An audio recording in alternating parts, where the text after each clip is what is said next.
Just setting up the live stream, won't be too long. Or hopefully it won't be too long.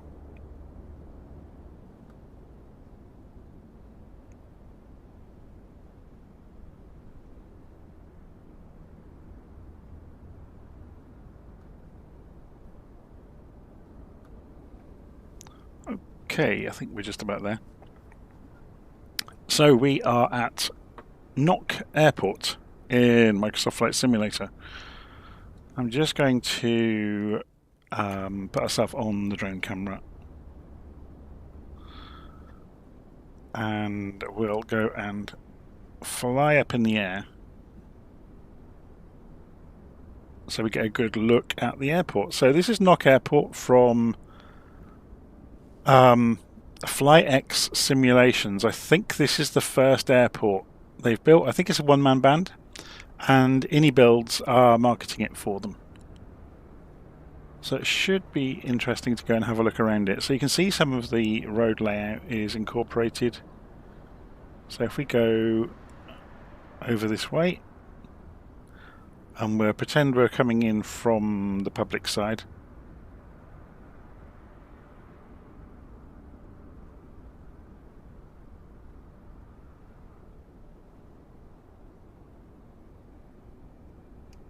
It's quite a big airport, isn't it? It's a little provincial airport. I'll show you where it is on the map in a moment.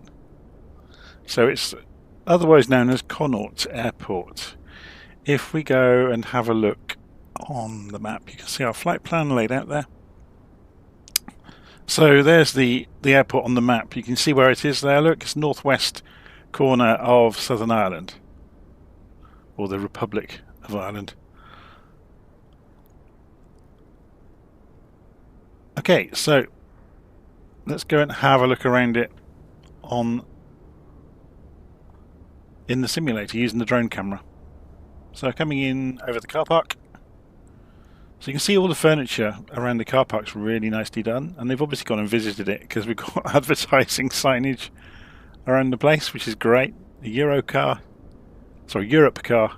hire place, and the weather doesn't look great, does it? We've got live weather on, by the way. So lots and lots of cars in the car park.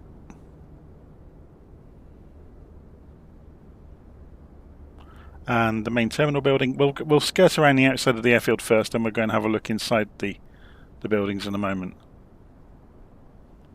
So you can see there's our little Cessna. We've got the 182Q today from Carenado, which we're going to be taking for a fly down the coast in a bit. So it's going to be a low and slow flight along the coast. But before we do that, I want to go and have a look around the airfield. So you've got a tank farm here, and then down at the far end you can see where the main road goes past the runway, and all the fences have been done, which is always good to see. So if we come down,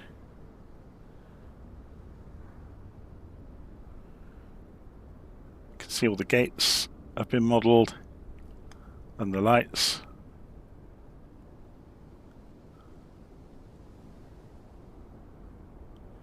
If we fly down the runway, you can see the texturing on the runway is really nicely done.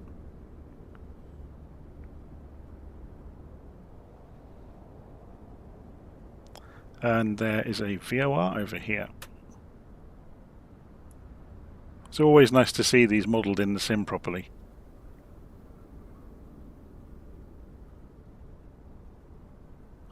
And you can follow the boundary road around the airfield if you wish to.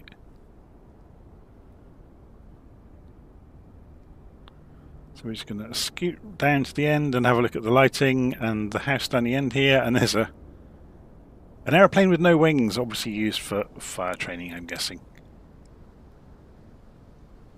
Interesting. Obviously a typical angle iron fire training, although look at that, it's got one side for training for propellers, the other side for jet engines.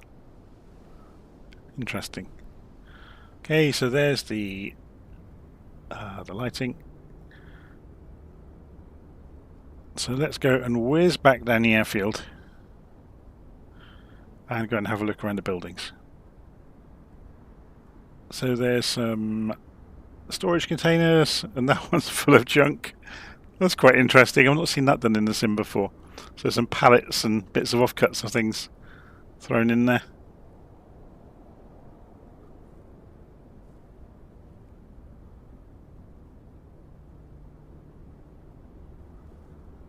And we're back down to the main buildings again. So let's go and have a look inside the main buildings. So this is the way in at Connaught. Well, sorry, Cork. Getting the name wrong myself now. Knock Airport. So looking around, it's quite simply done inside. But that means the frame rate is going to remain very, very good if you haven't got such great hardware. So it's going to run really nicely. And apparently this is very accurate to the real place.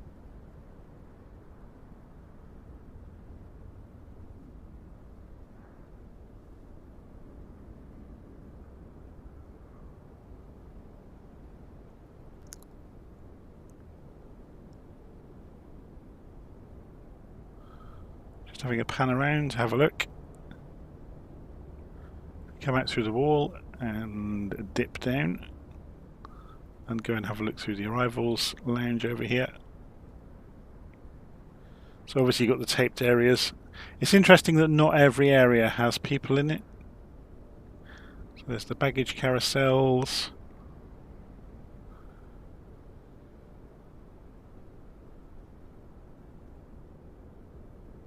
I'm not sure where the other elements, so if we cheat and dive through the walls, we'll be able to see what's modelled and what isn't.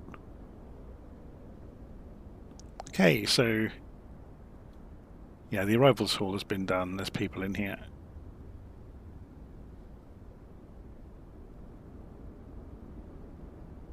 So I'm going to cheat again and come through the wall. Okay, so security is here as well.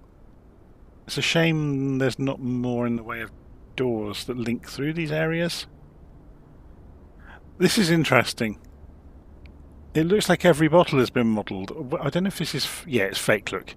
It looks 3D, it's a clever trick. But it works remarkably well. So it looks like there's hundreds and hundreds of things on the shelves.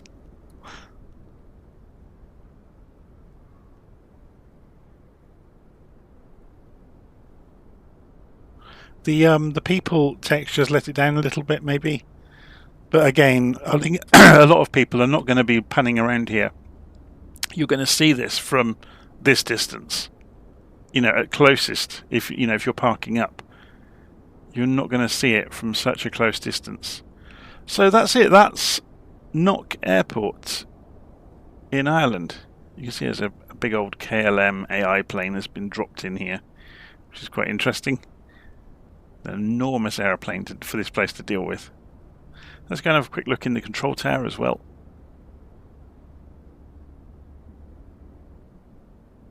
So, you know, it's all accurate. I think there's just something a little bit missing maybe in terms of quality of textures, but otherwise it's difficult to fault it. It's neat, it's tidy, it's well put together. I did notice, and again, this is a 2024 thing really, when you come down to the ground, the resolution of the ground textures, or I should say the material modelling, isn't quite there. But, you know, this is really splitting hairs, or, you know, being nitpicky, because obviously the simulator has moved on just recently, so no doubt as more and more is learnt about what is possible with the new sim, I imagine all scenery is going to improve. You can just see it looks a little bit flat. Anyway, here's our aeroplane for the day. Little Cessna 182Q. I'm just going to check the volume levels before we go any further. So I'm coming through fine. I've got the sim turned down quite a lot. So I'm going to turn it up a bit. And we'll go and have a look at our route that we're flying. So we're going to start off at Knock Airport, or Connaught as it's called on the map in LittleNavMap, and we're going to fly out towards the hills over here and fly through them, come back down to Galway, then along the coast, jump across to the Aran Islands, then fly the reverse direction along the coast than we did a few months back.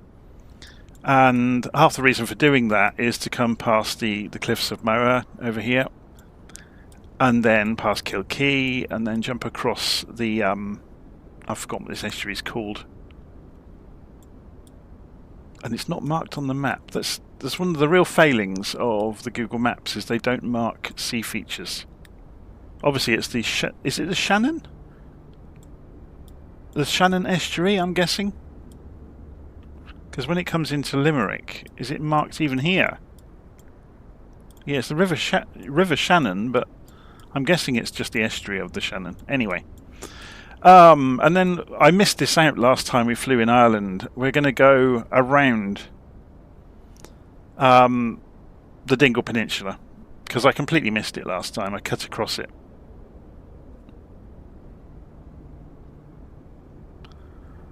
Okay, so we're going to fly into Kerry, which is another InnyBuilds airport that's available. I've had it for a while. I think we visited it in the sim before. So let's go and get on with it, shall we? So I've loaded the flight plan into planner.flightsimulator.com. So I copied it out of LittleNavMap and dropped it into here in the route page. You can see it in there. So that's dropped in fine. I've saved it.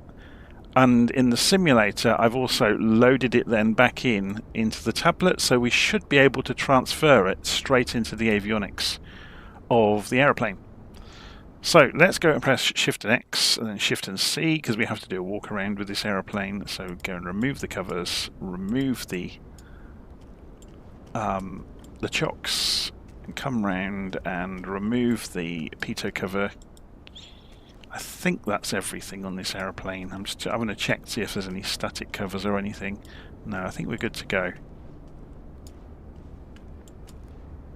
So we will need to oh, wrong key. We will need to go and put some fuel in the aeroplane just to make sure. So we're going to go to the aircraft tab. We're going to go to flight performance, mass and balance, fuel, and we're going to fill it up to 75% full. We're only going 200 miles, but so we load that into the aircraft. And we can go and run through starting the airplane up. So I have written the procedures up for this airplane now as kind of a beginner's guide, a functional procedure to getting it up and running, but don't really need it for today's purposes. I'll probably get it wrong now I've said that. So let's just, before we do anything, check the controls are working. So we've got ailerons and elevators, rudders are working. Looks good, doesn't it? So let's just try parking brakes working. Okay, so cowl flaps are open. Mixture to rich. I'll pop the yoke off for a moment. So battery and alternator to on. Beacon light on. You can prime the engine a couple of times if you want to. Should we turn the sound up while we're doing this, just so you get to hear it nice and loud as things are happening? So the beacon light is on. Propeller goes to max. I need to do it on my controls rather than just in the cockpit. And crack the throttle open. And then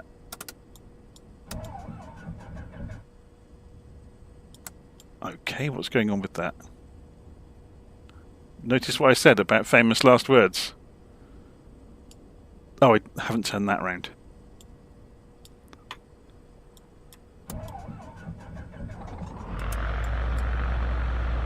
Okay.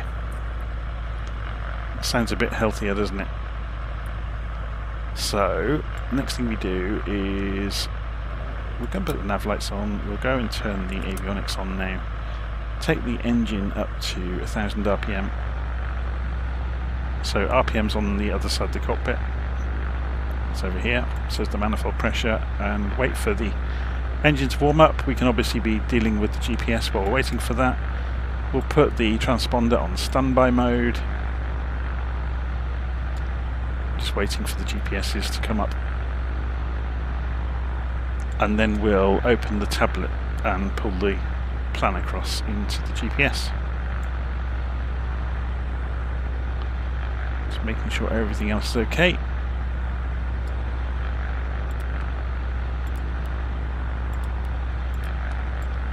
So just capturing the satellites.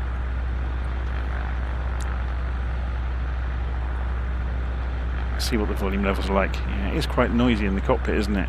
Should we take it down to say 15?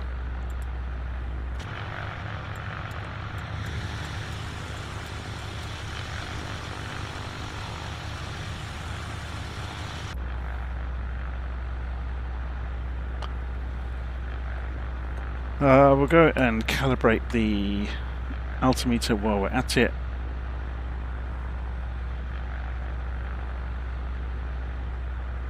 So, I have mapped 3 keys to, this is a directional gyro that drives the HSI, and it can drift in Flight Sim 2024, but there's no D key anymore to align it. You have to map your own keys.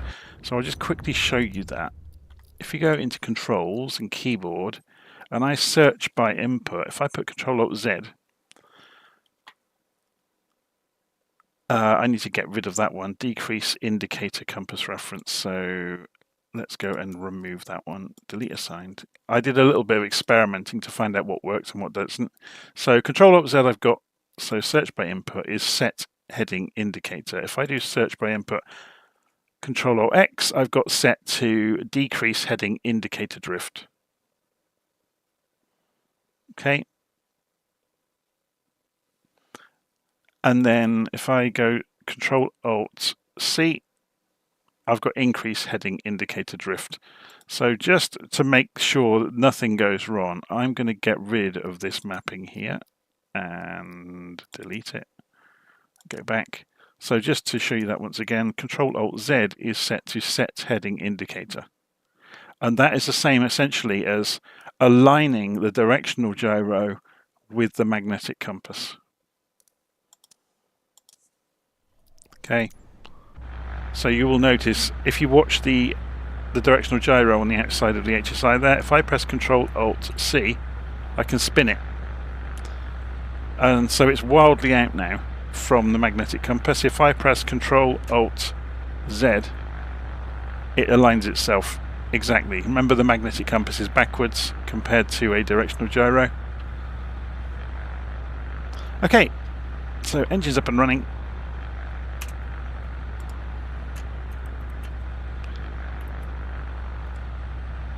I think we're pretty much good to go. Going to push ourselves forward a little bit. So where are we going to take off from today? Should we go and put say intentions on as well? So we're going to go into add-ons just so we get ATC to talk to along the way. I'll have to go and set up our identity. So we are a C182, which is correct. Oh, that's all correct. Okay, good. So we're at Knock Airport. So we got CTAF, centre, ground. So let's go, and tower, obviously because there is a tower. So we're going to talk to ground. We've already got the engine running. We're going to request taxi. Let's go and have a look at the map just to make sure that we know where we're facing and what wind is. Oh my word, 19 knots crosswind. So I imagine they're going to go for runway 26. So we'll ask for that and see what they say. Knock Tower, Cessna, Golf Juliet Bravo Echo Kilo requesting taxi. Oh, sorry, Knock Ground. Bravo Echo Kilo requesting taxi, runway 26.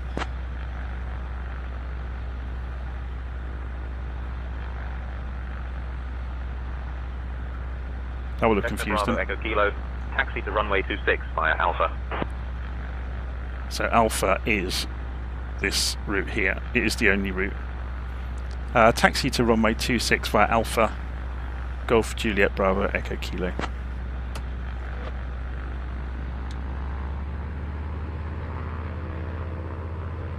So we'll try not to knock this man over. Of course, there's an enormous aeroplane behind us, isn't there? Which we're going to have to go around. Oh, we got an AI plane as well, doing loop-the-loops by the sounds of it. Or someone having some fun. Should we put the labels on? See who that is.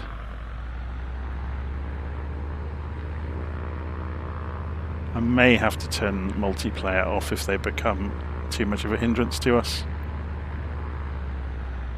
No, I think that's an AI plane.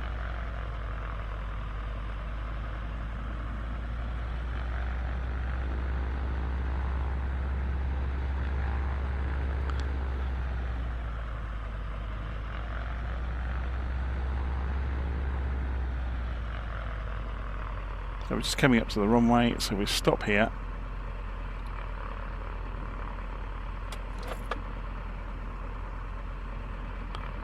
Interesting, that's the Xbox controller causing this. I may unplug it, we'll see how we get on. Because you could see the yoke jittering.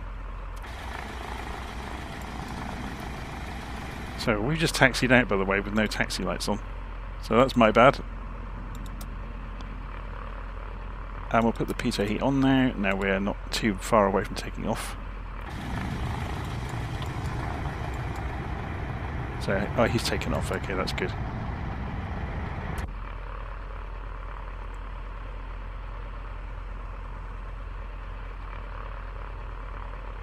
So we'll switch to tower.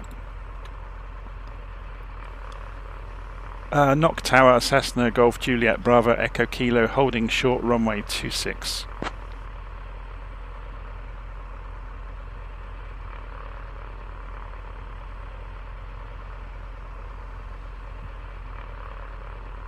Cessna, Bravo, Echo, Kilo, runway 26, winds 190 at 15, cleared for takeoff.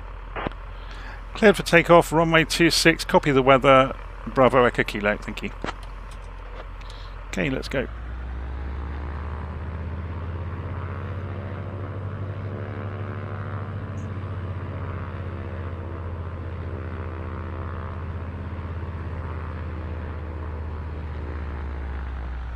Having said that, there's now a user sat on the runway.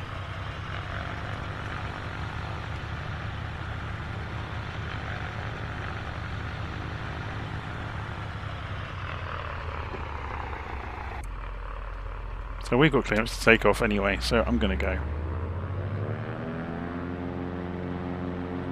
I'm holding a boot full of right rudder to stop the aeroplane from pushing.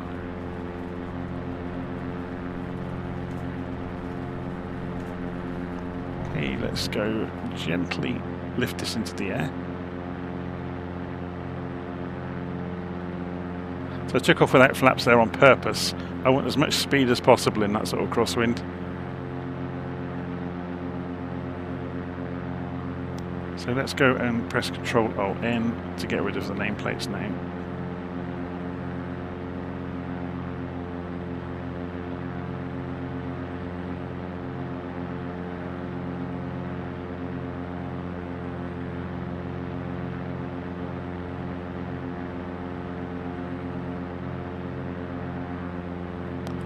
Knock Tower, Cessna, Golf Juliet, Bravo, Echo, Kilo, requesting VFR flight following along the coast to Kerry.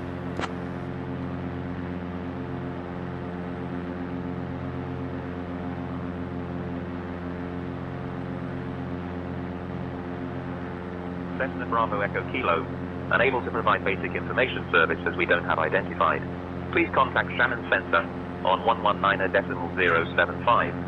for VFR Basic Information Service. Contacting Shannon Center 119.075 for Basic Information Service, Bravo Echo Kilo, thank you. Let's just check that has tuned it in because we had some problems with that the other day. Okay, there we go. Shannon Center, Cessna, Golf Juliet, Bravo Echo Kilo, just departing knock, requesting VFR flight following to Kerry.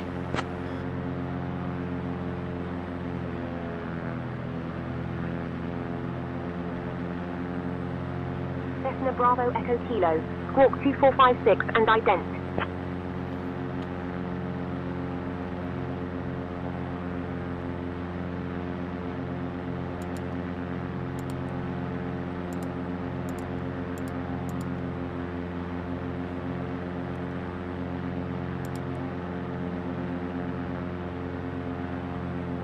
Cessna Bravo Echo Kilo identified 3 miles west of Connaught at 1800 feet. Heading 274, QNH 1021.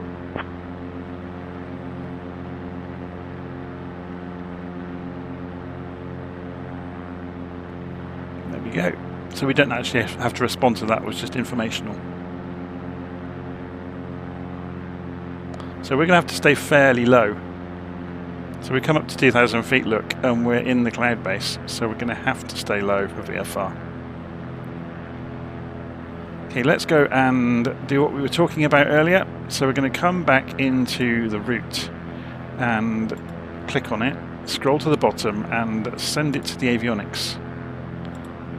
And now we've got the route in the avionics.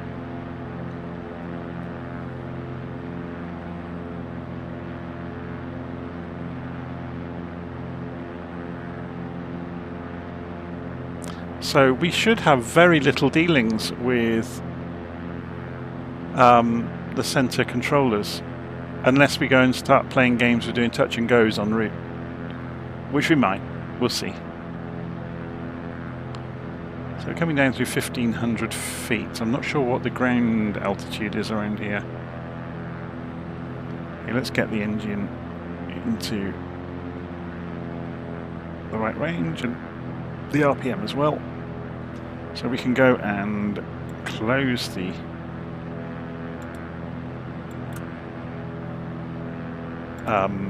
cowl flaps.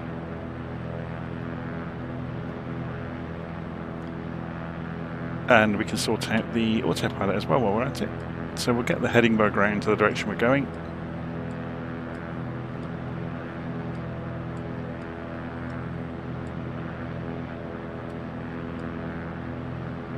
Do the same with the course, and we'll put the autopilot on, go to heading mode, altitude hold, and we want to set the altitude to about 1,500 feet. So if we go 1,500 and tell it to climb at 100 feet a minute until it gets there.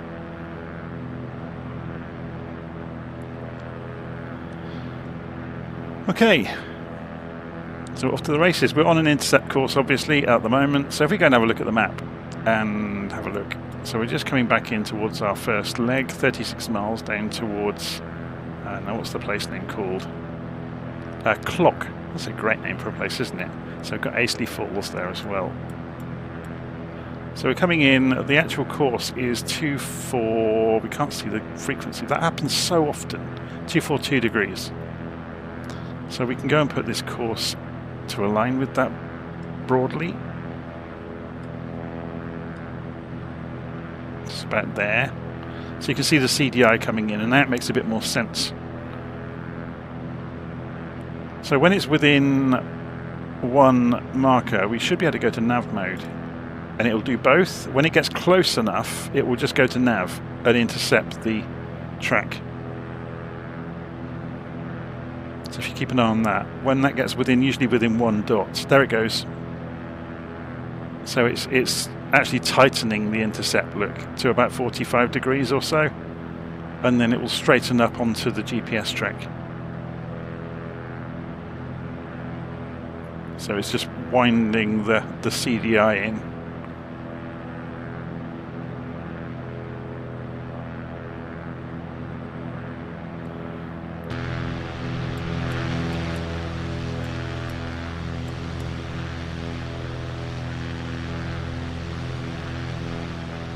So we're heading out towards the coast basically.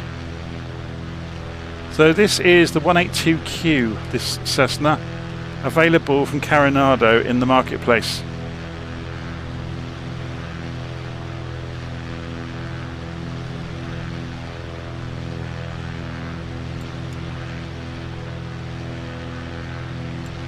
And this is Ireland. So obviously we're heading off towards the hills because it's a bit more interesting than flying over flat ground.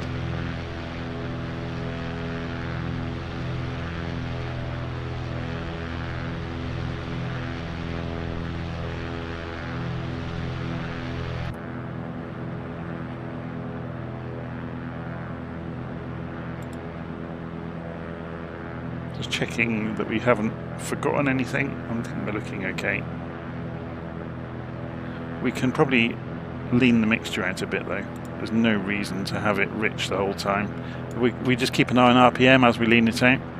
So keep an eye on that.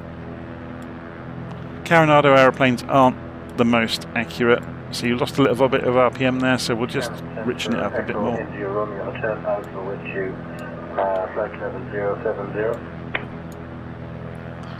Cody Echo India Romeo Hotel Alpha Shannon, turn right heading 345 vectors to 2. So let's go and zoom out a bit.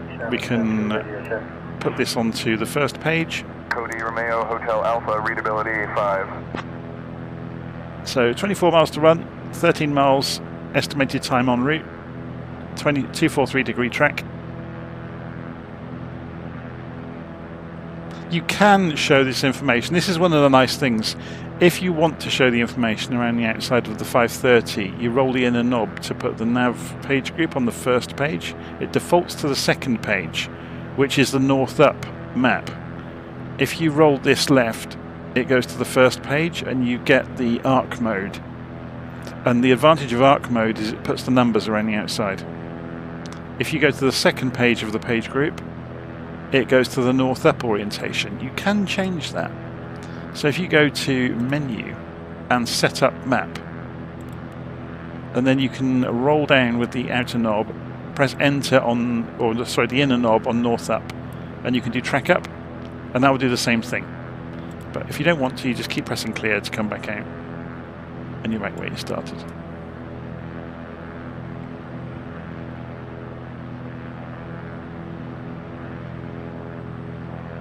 So Kieran's saying his home airport is Knock, so you'll be able to tell us how accurate it looks. It's quite simple in terms of textures and material modelling around the airport, but it's a first-time developer as far as I understand. I actually spoke to InnyBuilds about it. There was a couple of emails went backwards and forwards as I was finding out more about it. So yeah, with first-time developers, I will always give them a lot more leeway than if it's an enormous company, because everybody has to learn. And it's a great route. You know, I applaud InnyBuilds for giving first-time developers the opportunity to get their products out into the world.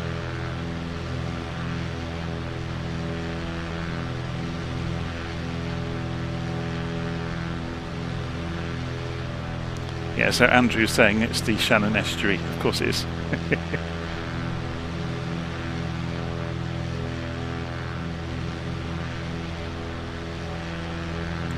So let's get this lined up to see the edge of the water here that we're just approaching. So this is Loughcarra. I'm probably saying that wrong. Loughcarra and Loughmask. So the bigger one is obviously in the distance down there. And the hills we're heading towards, you see these big rolling hills here. Oh, look at this, the Glenmask Grotto is in the middle of this. I wonder if it's on the map.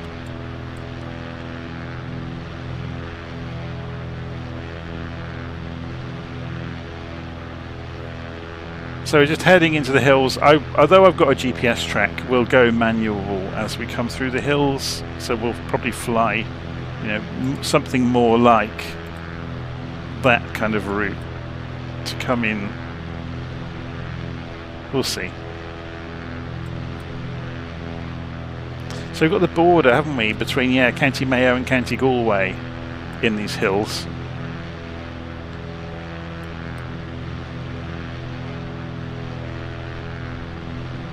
So you can see these big rolling hills are coming up, and there's some steeper ones just the other side of them.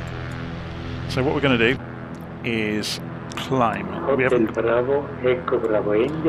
been given any altitude restrictions, so we're going to take ourselves up to 2,500 feet. India 34, Shannon identified. Climb flight level 070.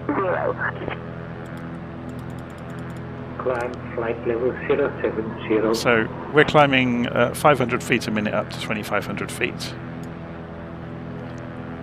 And we'll give it a little bit more power. Just to hold our airspeed. We're dropping off, look, 110 knots.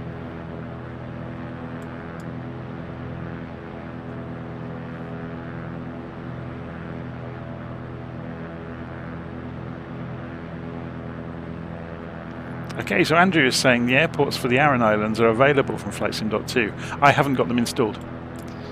So we'll be seeing the stock airports if we go out over the Aran Islands. I know that the the Cliffs of Moher did get special treatment on the last big world update for this part of the world. So they are in fantastic detail, so we'll get to see those a bit later on. At the moment we're just doing this trip out to look at the hills between Mayo and Galway.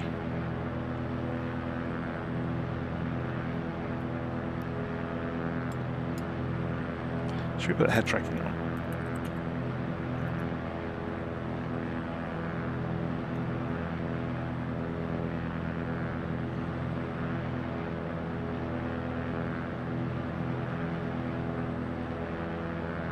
Oh, so it's lock, not luff, sorry.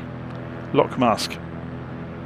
See, this is it. I don't know Ireland well enough to know the local pronunciations of the, I guess, is it a Gaelic origin of the language?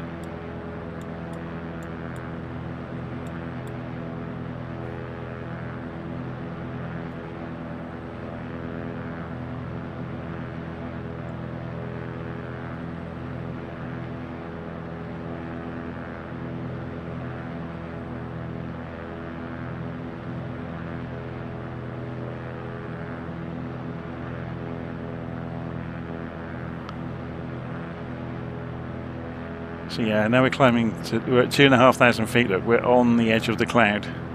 So this is going to be fun, isn't it? I don't know what the temperature is going to be like at altitude. Should we go and... I've got live weather on, I've just wound the time back. So this is weather as it should be now, but obviously if we had it accurate time, it's going to be, you know, really quite dark. That's interesting though. That's... what is going on with this?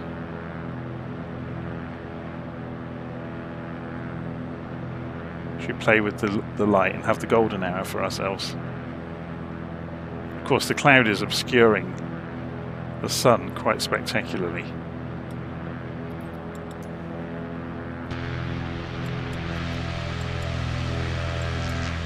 Yeah, there you go, look.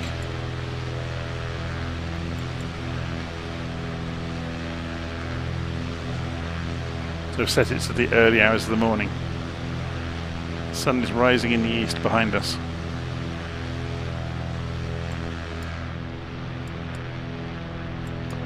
And we've got these billowing clouds across these hills. So we're coming in towards the hills.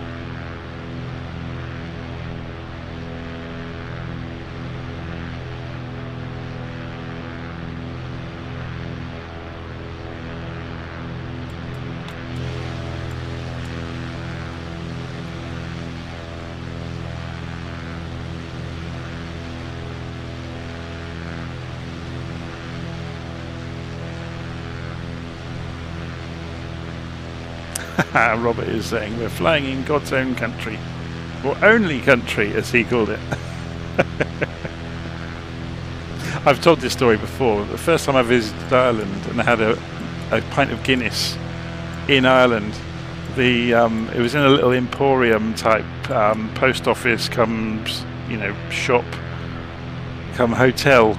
It was a shop that, you know, did everything for a small village down on the Dingle Peninsula, and the owner served me my first pint of Guinness in Ireland, and he said, "Here you go, it's the real thing," and put it down in front of me. I'm not going to do the accent because I think that's wrong that people do that. But yeah, he referred to Guinness as the real thing. Obviously, when you buy it elsewhere in the world, it's not the real thing.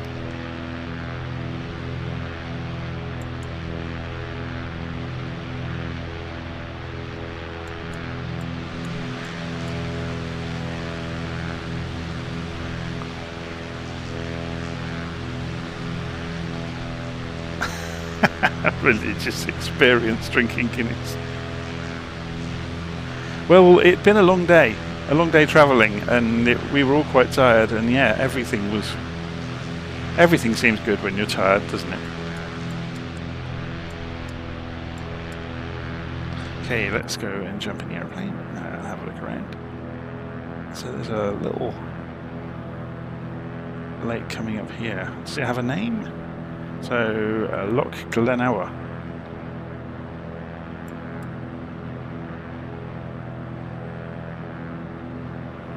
So that's just down in there.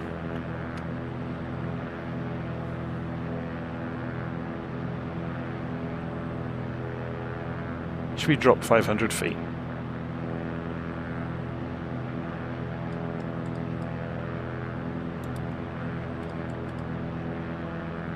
Oops, that wasn't what I intended to do.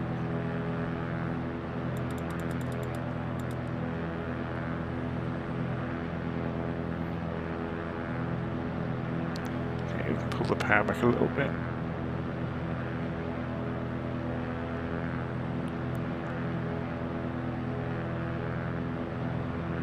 So we should drop out of the cloud base a little bit, get a bit clearer view. So down to 2,300 feet.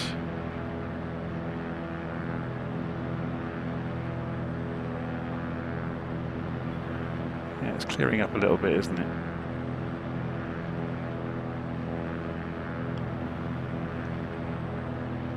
So, while we're flying through the hills, I'm going to go and turn off the autopilot and we'll hand fly it for a bit.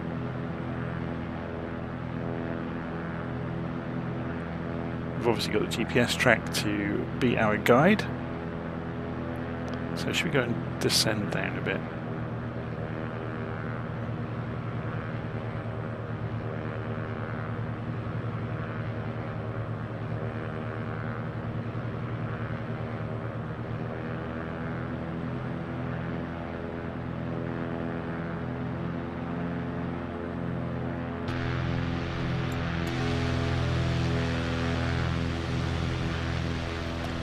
Wings a waggle to say hello to everybody.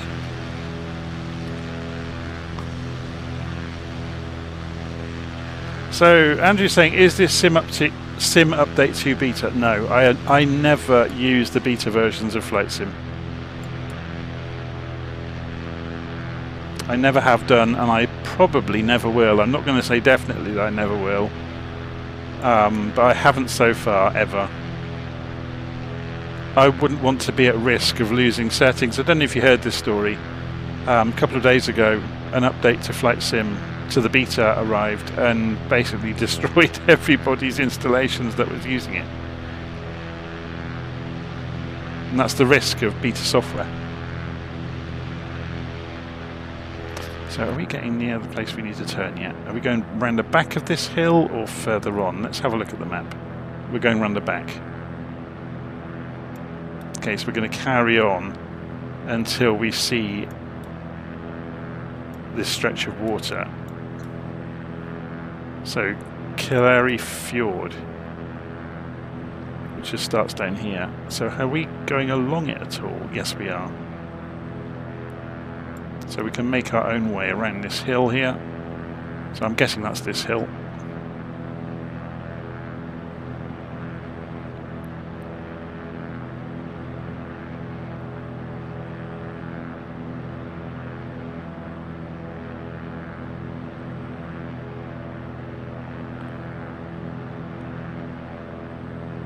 I'd heard that the for some people when the update went wrong, it didn't just empty community, it wiped out profiles as well. So you know, the controller profiles, for example.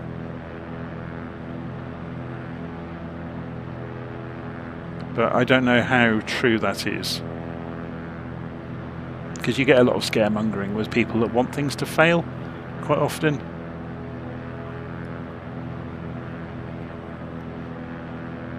Yeah, so we're going around the back of this hill before we turn left.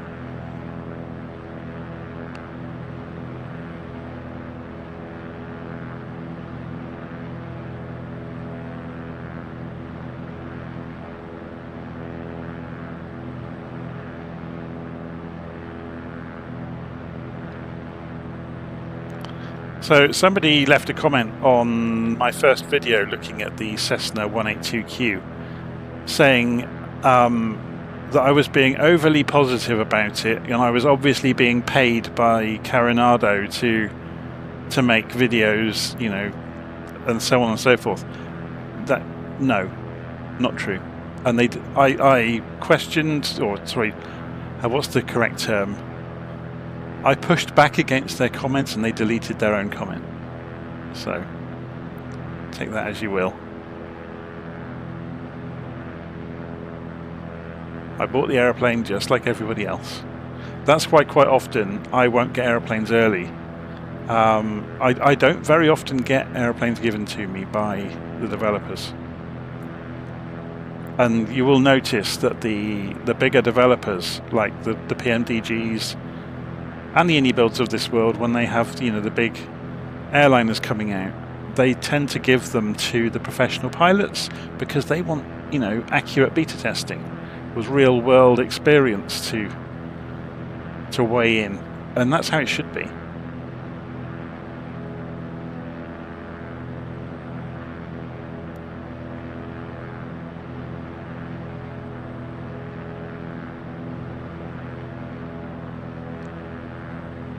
Okay, so just coming back around the side of the hill. We'll skim the edge of the hill as we come past.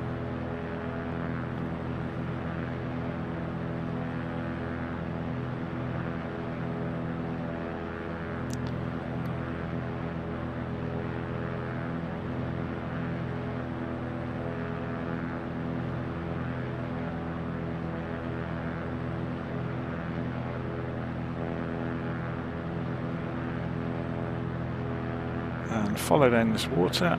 So we're heading towards this waypoint.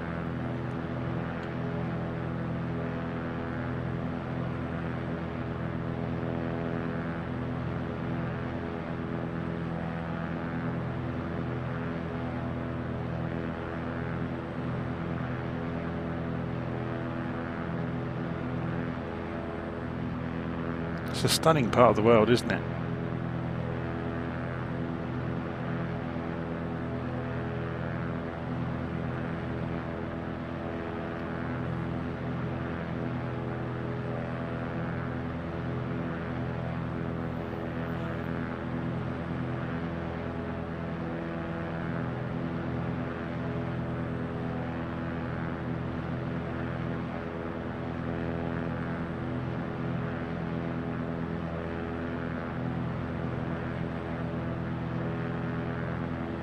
I'm tempted to go and turn the Say Intentions tour guide on if I haven't already. Let's go and have a look.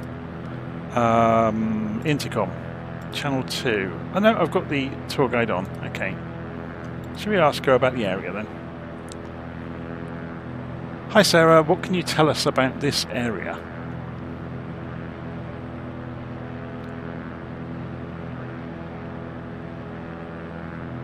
At our 1 o'clock, you'll see the stunning Connemara National Park. This park is a nature lover's paradise, covering nearly 3,000 hectares of mountains, bogs, heaths, and grasslands. It was established in 1980 and is home to a variety of wildlife, including the famous Connemara ponies. The park's rugged landscape is a result of ancient geological activity, and it offers some of the most breathtaking views in Ireland. If you're into hiking, the trails here are legendary, especially the climb up Diamond Hill, which rewards you with panoramic views of the Atlantic Ocean. It's a place where you can truly appreciate the wild beauty of Ireland's west coast. There we go.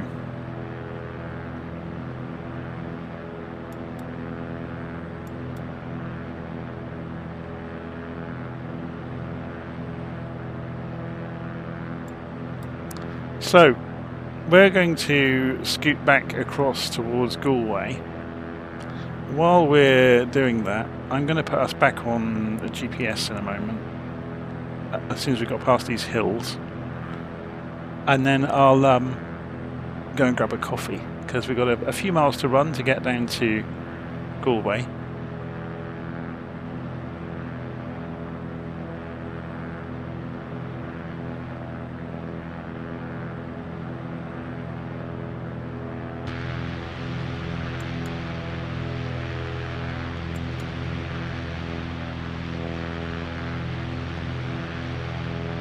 I have a feeling this is going to be spectacular when we come out from behind this hill.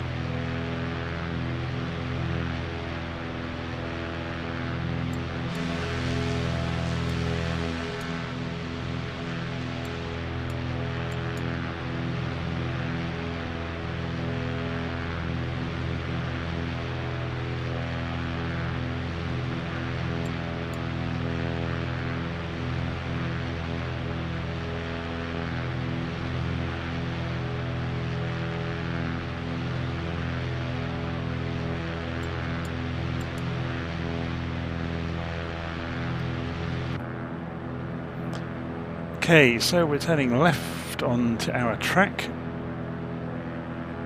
Let's go and spin the heading bug around if we can.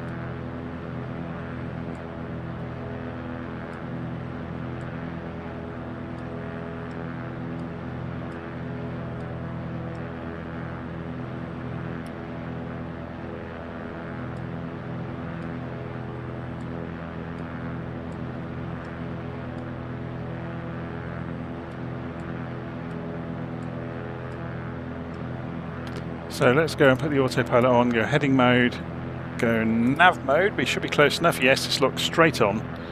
And then we'll go altitude mode. So we're going to set 2,000 feet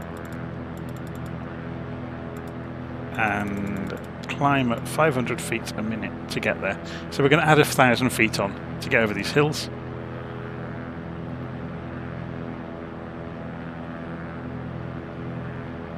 Look at that. That's ridiculous, isn't it? That just looks real. Have you noticed they've added the lens flares when you're in the cockpit now?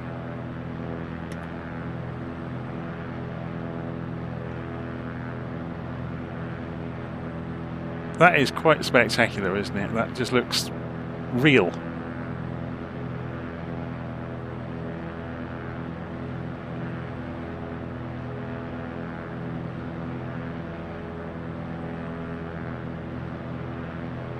I think 1,500 might be enough, you know.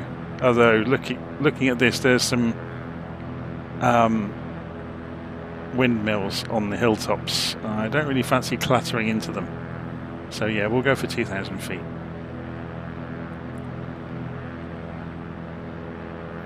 Let's just double check that. So do we get the data for... Yes, we do. So we can see those hills coming. If we just make this a bit bigger so you can see as well. We're going up to 2,000 feet, so let's go and put that in here. Which is the safe limit above the ground features. So typically you want 1,000 foot clearance over hills, which is what we're aiming for.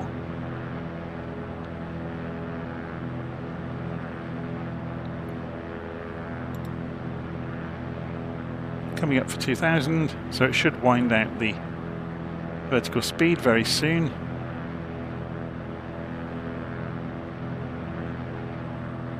And there it goes.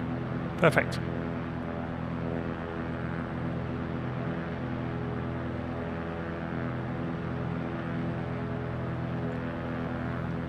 Okay, so looking at the GPS, we've got about 10 minutes until we get down to Galway. 21 miles to run. So I'm going to leave the aeroplane running on its own for a little while. I'm just going to check the needles, they all look fine. Maybe pull the RPM back a little bit. Maybe pull the power back a little bit. Data 256, unable to assist with landing. Contact Galway Tower for further instructions. So Galway Tower is closed. Garda 256.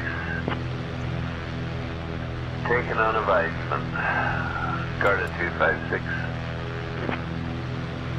okay, I'm going to go At our 11 o'clock, about 3 kilometers away, I'm going to go make you'll a coffee. spot the famous Quiet Man Bridge. This charming stone bridge gained its fame from the classic 1952 film The Quiet Man, starring John Wayne and Maureen O'Hara.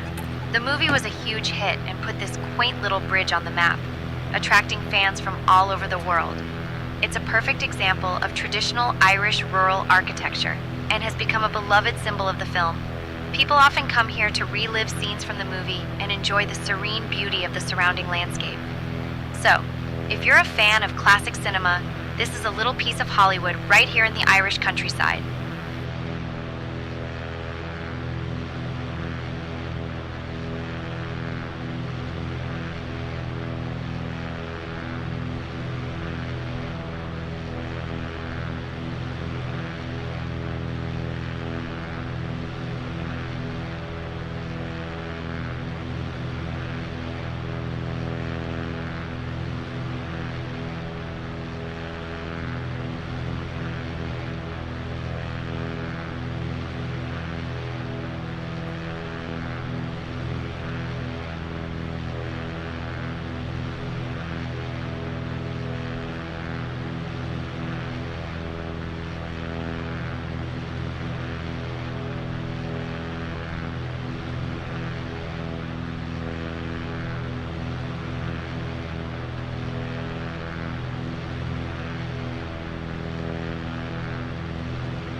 Approach Kodiak, Echo India, Charlie Mike, then 6,600 for 3,000.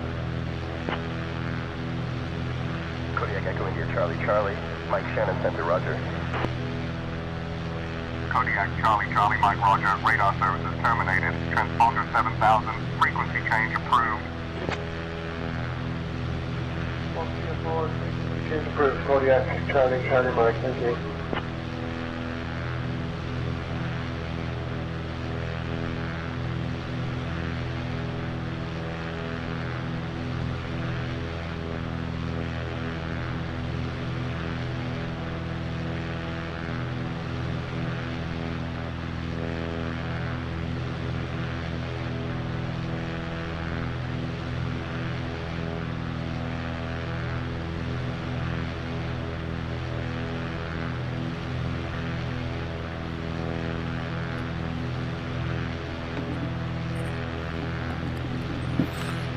Okay, I'm back and I have coffee. Look at that view. That's amazing, isn't it?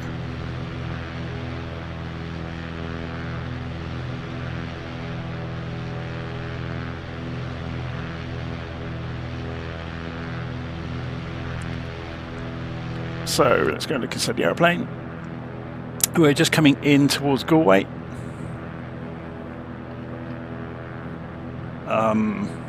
Get rid of the message. So we are 9 miles out.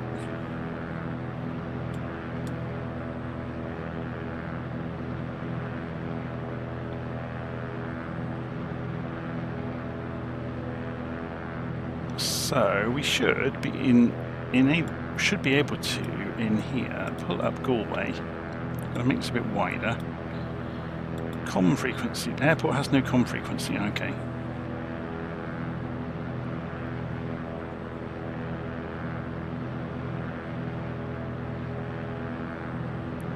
So looking at the weather, 17 knots, oh my word. So runway 26. Shannon Center, Cessna, Golf Juliet, Bravo, Echo, Kilo, requesting touch and go, runway 26 at Galway.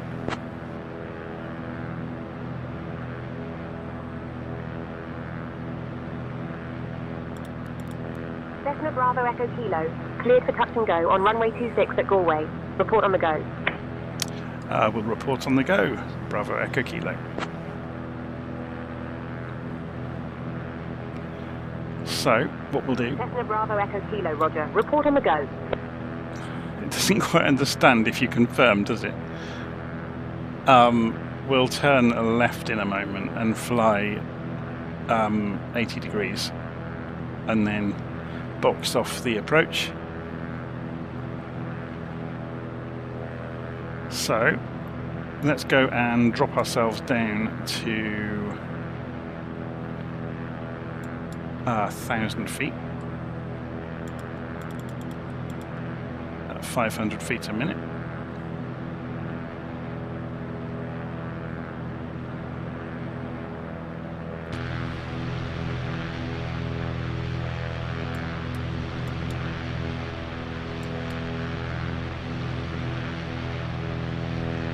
At our 2 o'clock, about 5 kilometers away, you can spot Eamon DC Park. This stadium is a hub for sports enthusiasts, especially those who love football. Named after the legendary Galway footballer Eamon DC, the park is the home ground for Galway United FC. It's a place where local fans gather to cheer on their team, creating an electrifying atmosphere. The stadium has seen many exciting matches and is a key part of the community. If you're a sports fan, it's definitely a spot that would catch your eye from up here.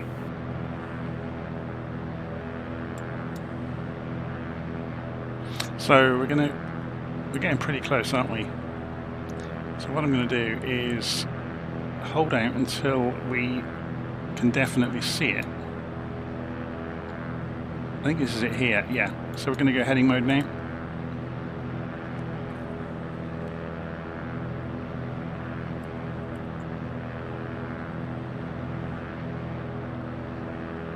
So when the airplane levels out, which should be any moment, we can look out and see the runway, and there it is. So we'll just extend down this way a little bit, then square off the corner and come in and do our touch and go, and then we need to report to Shannon Center on the go.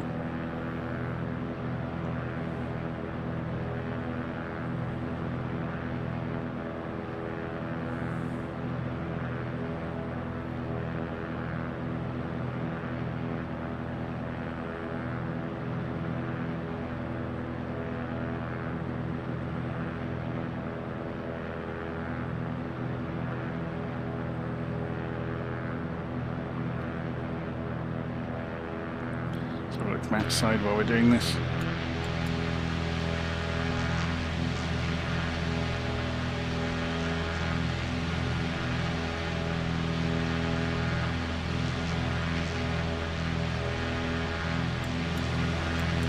So ideally, when you're doing this sort of thing, you want to wait until the airport is kind of on your 5:30, or no, 4:30. I know I'm being a bit funny here, but you want it about 45 degrees off the back of the aeroplane. So about your 4:30 position.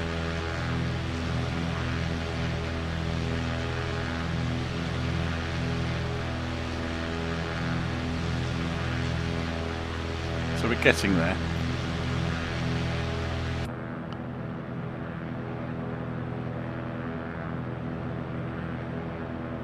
And again, you can use the markers around the outside of this to know what 90 degrees is without having to work it out. So we were looking for 170, look. Okay, so I'm going to go and spin the heading bug to 170 degrees.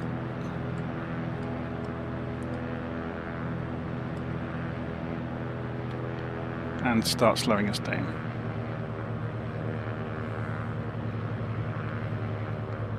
And let's get ready for landing, so for the touch and go. So we'll open the cowl flaps.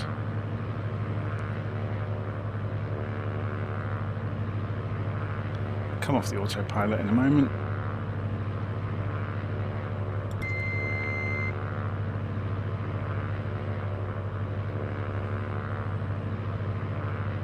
And there's the airfield just behind the pillar there.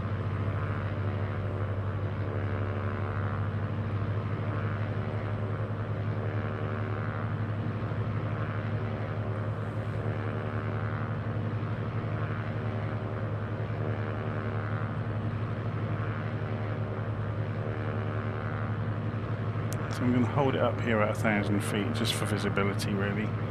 Do a nice lazy turn. So you can see the runway now. Center contact Shanwick Oceanic Center on 127.65. So we're already at the right altitude, so let's start descending then.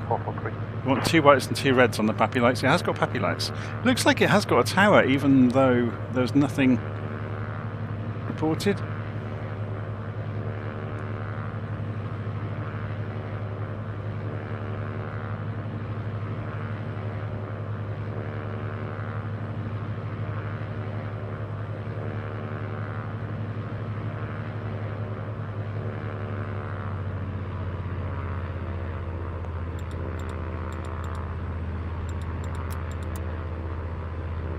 So landing lights are on.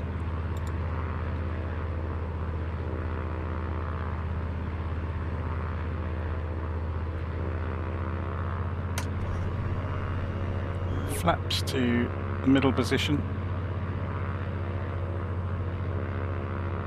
At our 12 o'clock, just a few kilometers away, you'll find the charming town of Moher.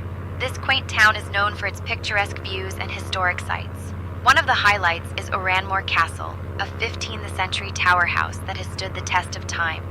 The castle has a fascinating history, having been owned by the Clan Ricard family and later restored by Lady Leslie in the 1940s. It's a great example of medieval architecture and offers a glimpse into Ireland's storied past. For some reason, this From up here, is you can really, appreciate the really town's layout and the beautiful surrounding on the countryside. head tracking. It's a lovely spot that captures the essence of rural Ireland. It's dipping my head continually. I don't know why it's doing it.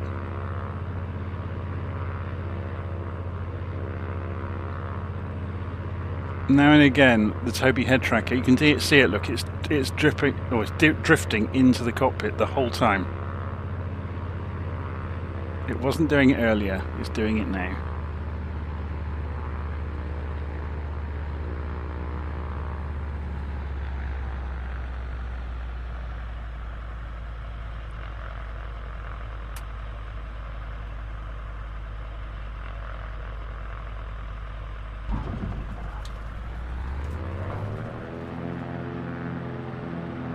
That wind, oh my word. It doesn't help that if I look straight ahead, we're looking at the floor. I wonder, is it the Xbox controller that's causing it? I'm going to pull the Xbox controller out. I wouldn't be surprised. In fact, I wouldn't be surprised if the camera itself is doing it.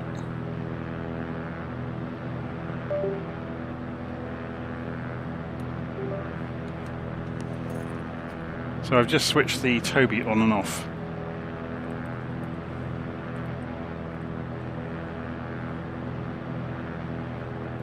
And let's see if it starts behaving. Shannon Center, Cessna, Golf, Juliet, Bravo, Echo, Kilo. Departing Shannon. Sorry, Galway. Cessna, Bravo, Echo, Kilo. Good morning.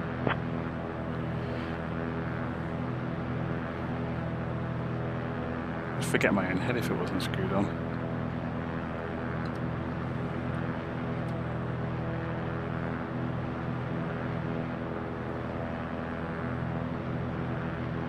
Am I going to use approach mode? Well, what's the point when you can see the airfield? I mean, we could go and do an ILS touch and go somewhere, but... Cody Romeo Hotel Alpha, Roger. Cody Romeo Hotel Alpha, contact Shannon approach on 120.2. Shannon approach 120.2, Romeo, Sir Alpha.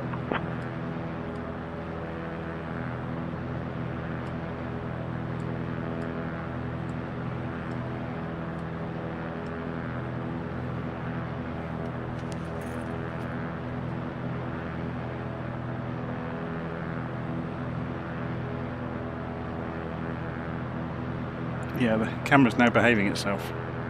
So unplugging the Tobii and plugging it back in made it stop drifting. Figure that one out.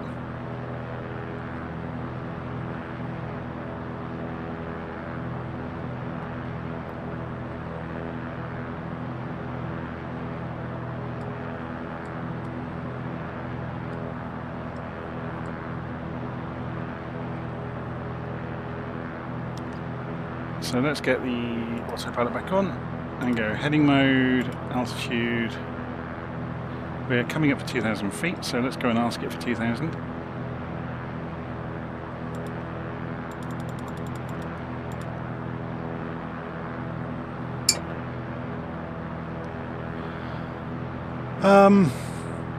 So at the moment you can see we're heading mode. If we go, this would be a good example actually, if we go nav mode you get both because we're too far away from the course.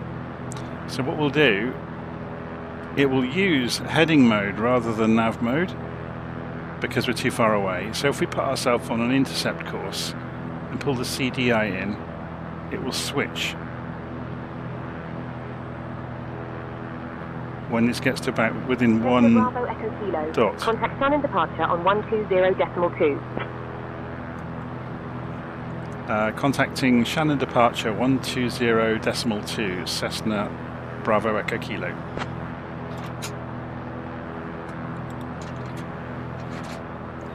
Shannon departure Cessna Golf Juliet Bravo Echo Kilo with you at 2,000 feet just to the west of Galway.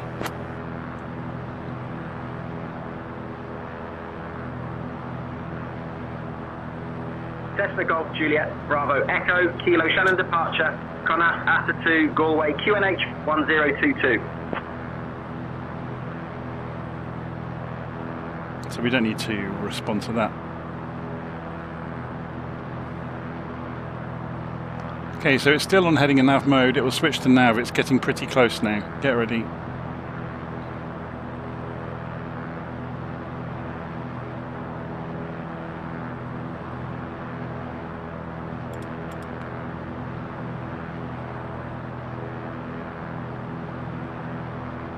And we are in the mist again. I'm going to turn the head tracking off for a bit, you know. I want to have a sip of my coffee, but it causes it to nod all over the place if I do that.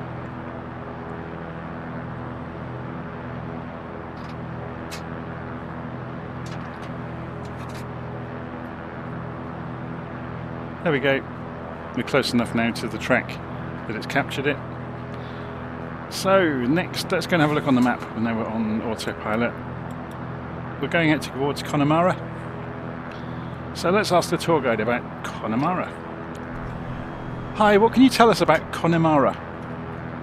Cody Romeo Hotel Alpha IN 252300Z35006 KT 9er Ishra View 01. Connemara is a stunning region in County Galway, Ireland, known for its rugged landscapes, beautiful coastlines, and the famous Connemara ponies.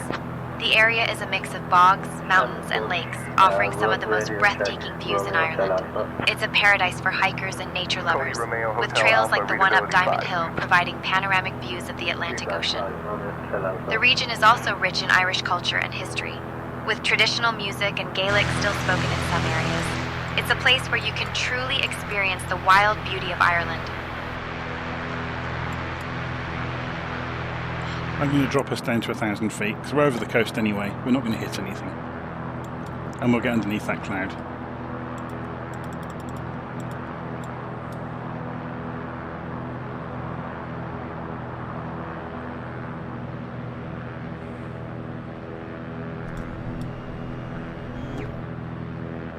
So, when we climbed out, I forgot to turn the lights off, and I forgot to close the cowl flaps. I mean, they're not disastrous things, but It's just good to get into the habit of doing things properly.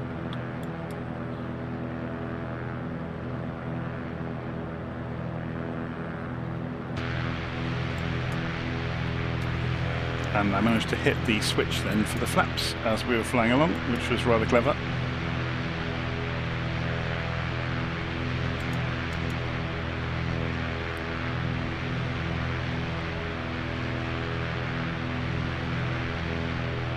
Yeah, we just dipped below that cloud now, look. But it's not obscuring our view.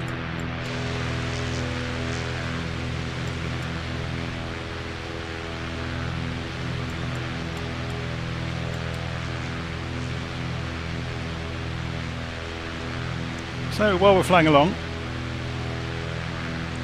we're going to go and overfly Connemara and then go out across the North Atlantic Ocean to the Aran Islands.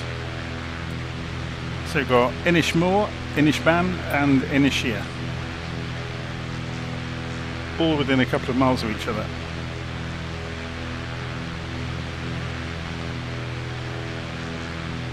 So I'm not going to ask for permission for the touch and goes, but we will actually, something that was worth doing is to go and check. So we got, yeah, Unicom or CTAF at Connemara. I can't, yeah, it's going to be Unicom on all of them. They're not controlled airfields.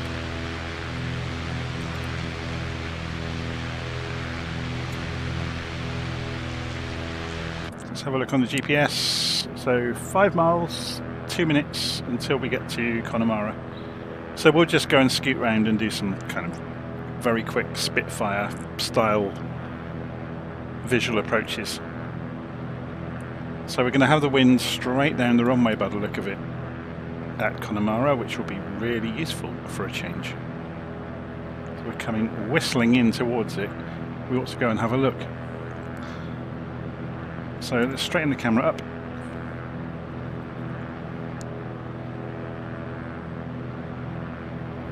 I'm going to move the headset slightly as well. See if it helps it. So landing lights on. Car flaps open.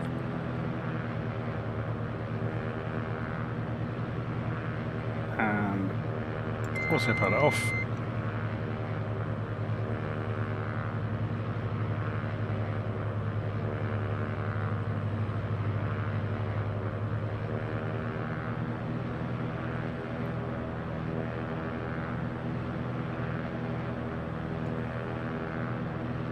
I'm just deviating off to one side to give ourselves a bit of an approach. You can see the airfield is just coming out of the trees here.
I'm side slipping it with the nose out to the right to drop some speed and altitude, and we'll unwind the side slip,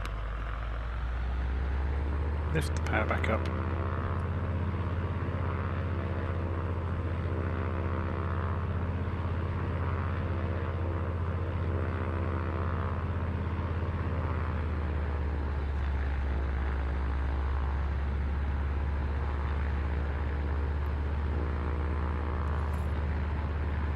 Quite turbulent.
So we're already going the right direction, which is quite a trick.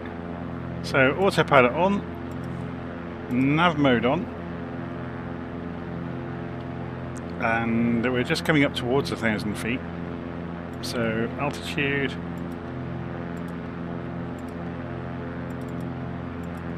(500 feet a minute). Set the RPM and the power appropriately, and we're off across the ocean to the Aran Islands.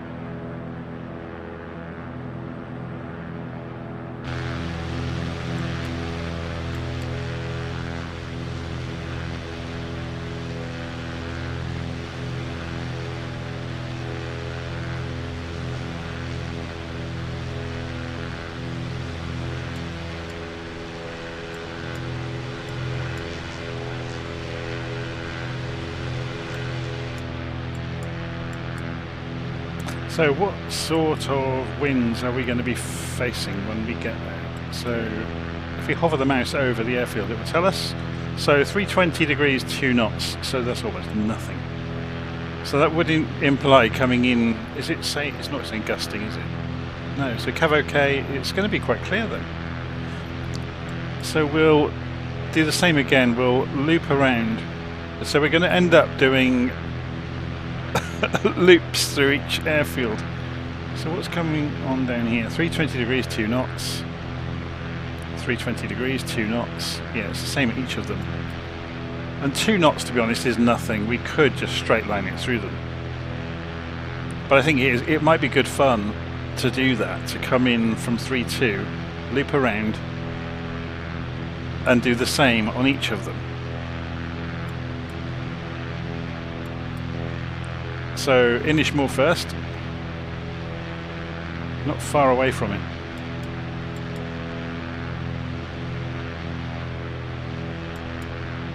Oh, we have to go and see this ship, don't we? Autopilot off.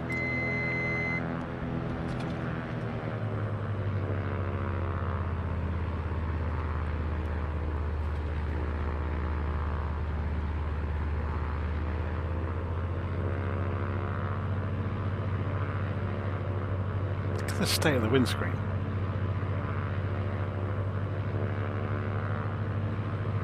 We have lots of fuel, don't worry.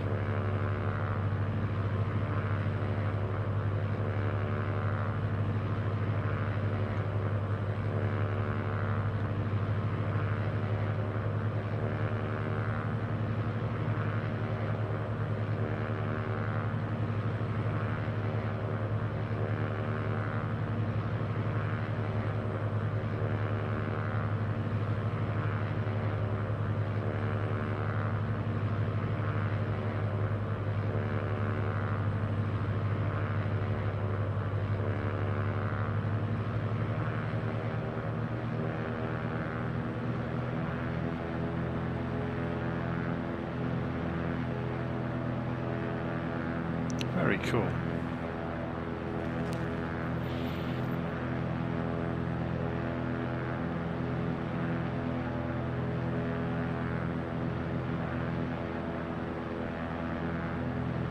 So we need to do a left turn, and we're going to zoom in on the GPS other way.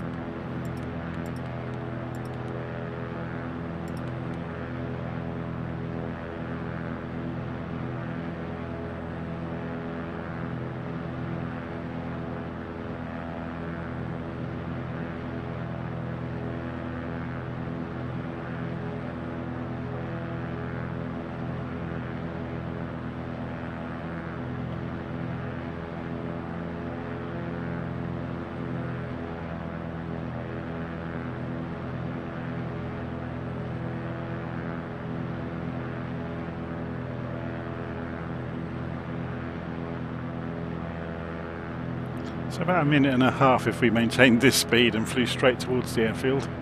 It's only a couple of, 2.5 miles away.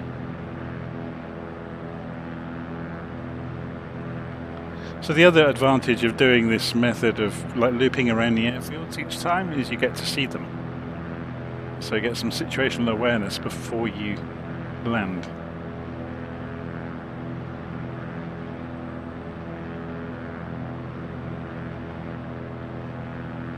Let's just have a check on the map.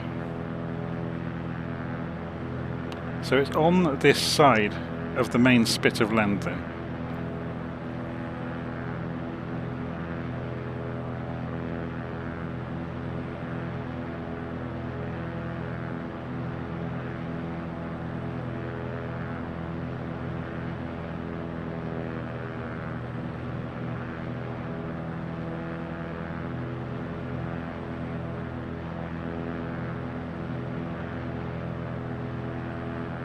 Of course, you always forget this is one of the reasons that left circuits are so prevalent, because your eyesight is obscured on a right circuit.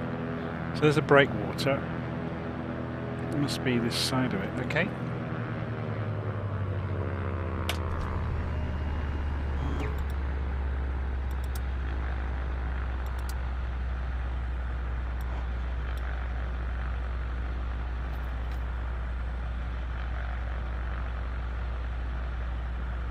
So where is the runway?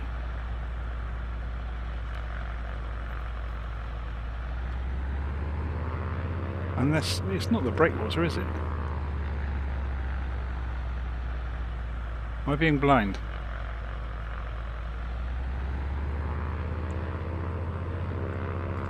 Apparently so. Oh, there it is. I was being completely blind.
Okay, I'll leave the cowl flaps open because it's going to be such a short stretch between each one.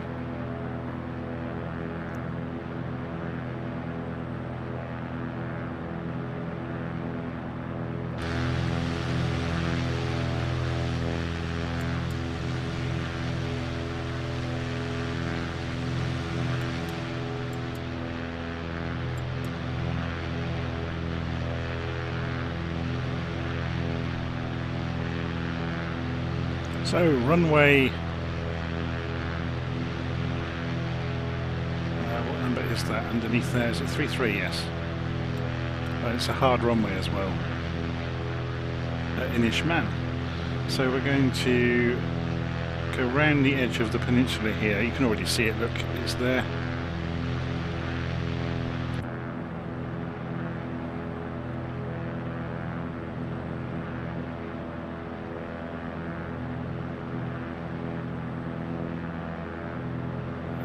So I'm going to do the easier option of the left pattern in.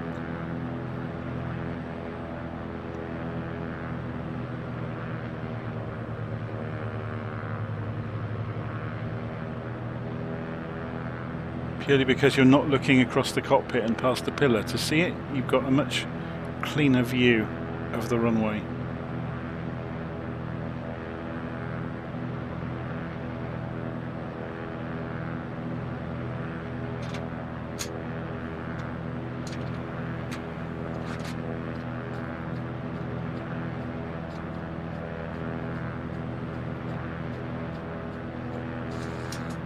So if we just get out as far as the water and then turn, it should be good.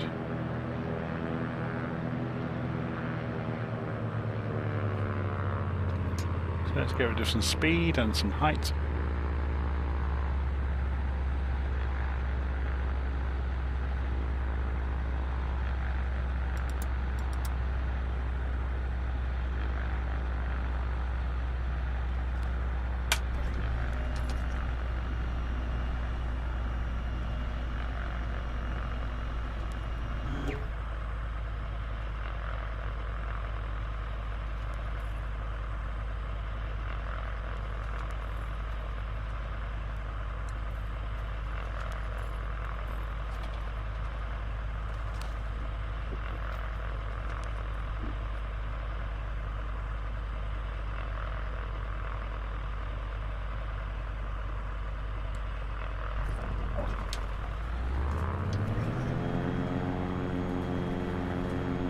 There's a lot of crosswind here. We had to battle with the rudder quite a lot there to hold it in a straight line. You can see I'm having to crab into the wind. Look at it being pushed.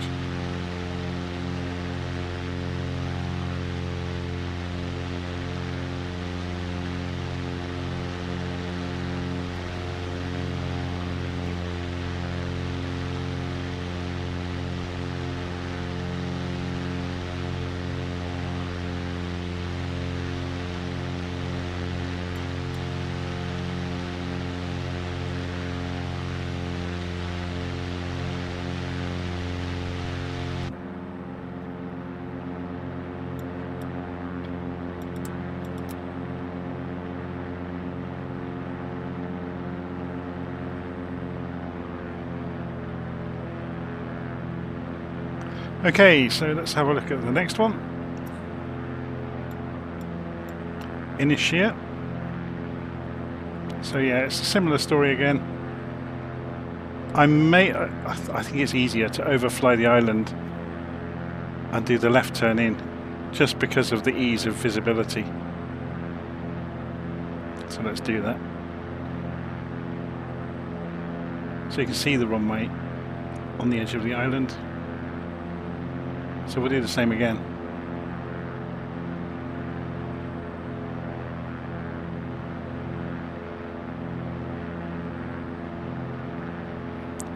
Yeah, so there's a really good comment there from Gregorio in the live stream that these kind of flights, you wouldn't do them in real life because you get charged for every landing.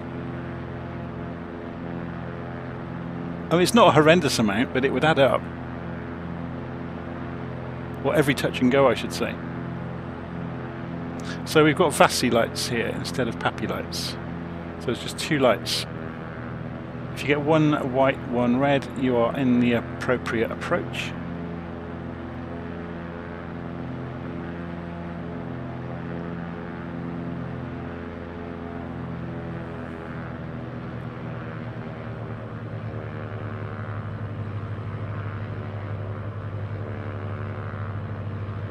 Yeah, so with some accurate airfields here, this would look spectacular, wouldn't it? It's not too bad.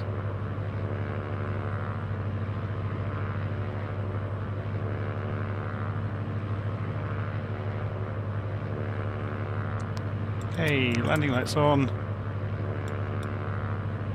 Cowl flaps open.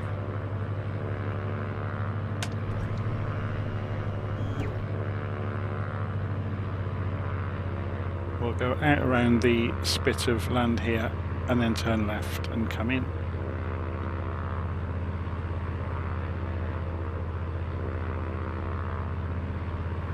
So down to 500 feet.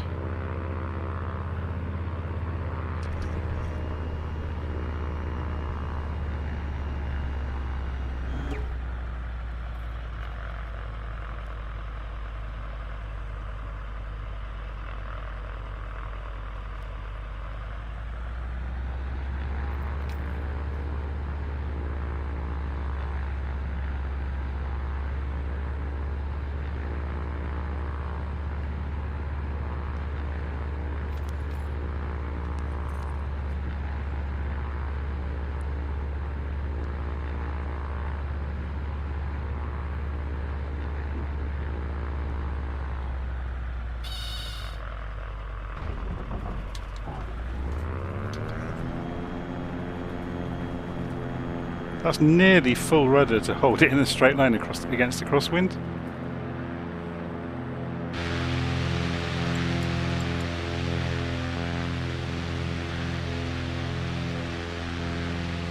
Very cool, isn't it?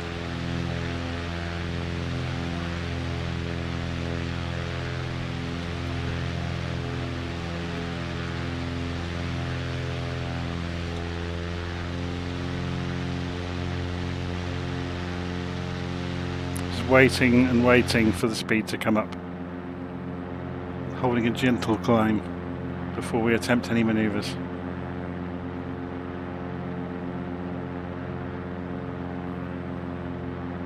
Okay, so we are on our way now. down towards the cliffs of Moher. So 160 degrees, 7 miles. To be honest, 150 would give us more view, so if we just follow the coast along here. So we get the RPM and the power back down. Close the cowl flaps. Landing lights off.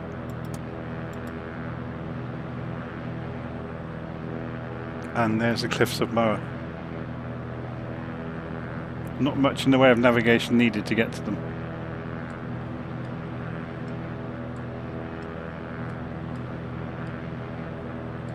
So we're at 1,000 feet, which is fine.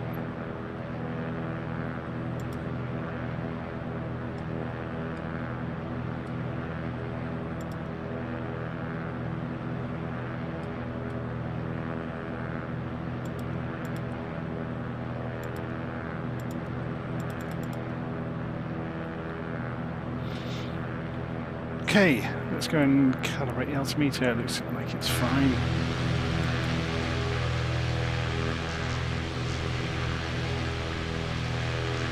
Say goodbye to the Aran Islands.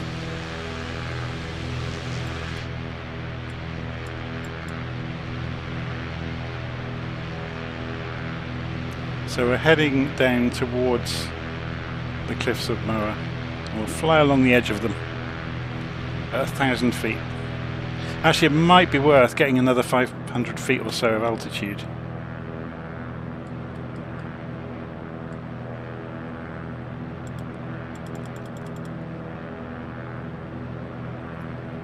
Purely to get a nice view, so you get to see the top of the hills as well as the rock faces.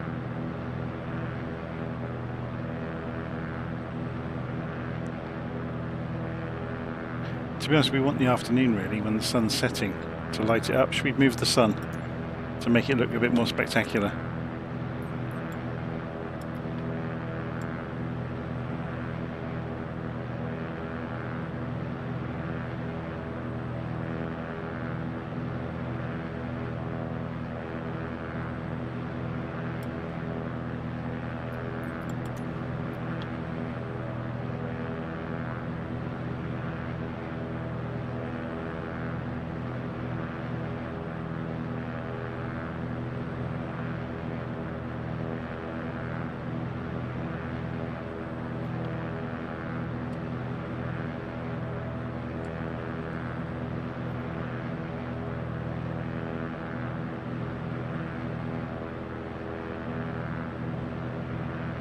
Do you know what? I'm going to fly this by hand along the cliffs. I'll take over. I'll let the autopilot take over when we've gone past.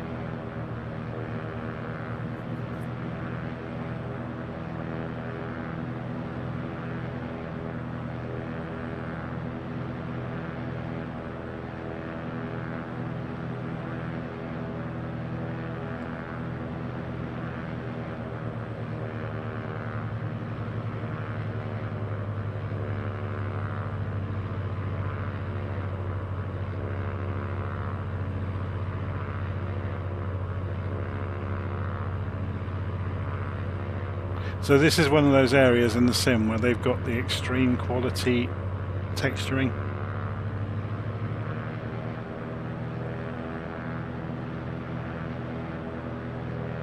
It does make a difference, doesn't it?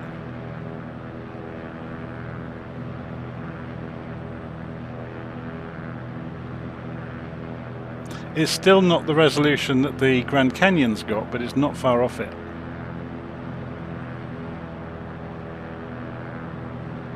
You can see it loading in the higher quality textures as we get close.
Okay, let's get this back on the autopilot and go nav mode and heading mode.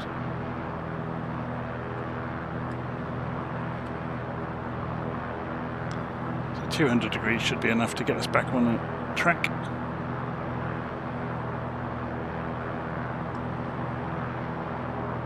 So 208 degrees is actual course. So yeah, we want a bit more of an angle. Keep missing the knob with the mouse.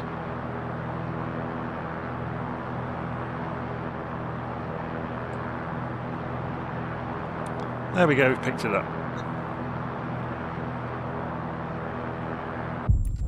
Whoa! Oh, did I overspeed? Is that how sensitive this airplane is to overspeeding? Oh my word.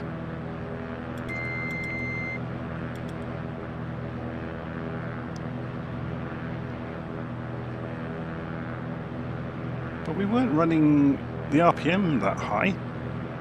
We weren't running the engine that high either. But the speed was really high. It was up like 140 knots. How strange. We went into the yellow on the speed, but that's really odd. I might have to watch that back later to see what happened.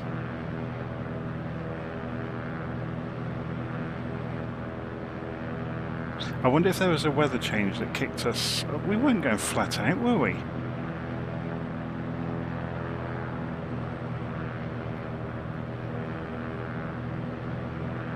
Anyway, not to worry.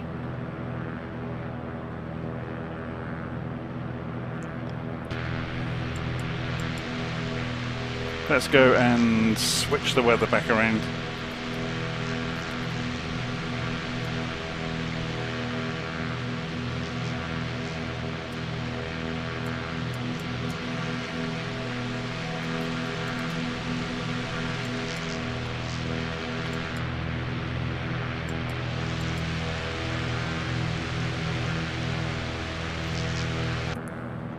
So we're flying down towards this part of the country. Let's go and set an altitude target then.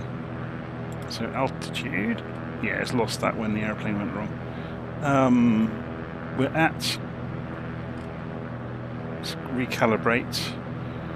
We're at 1,000 feet. Let's go for, no, I didn't want to do that.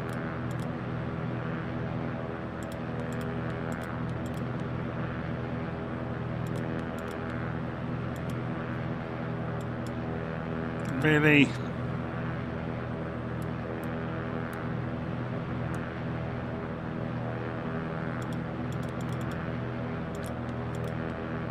Is this like the story of look how broken this is?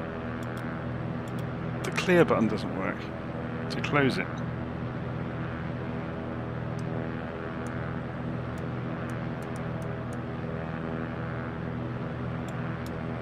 Anyway.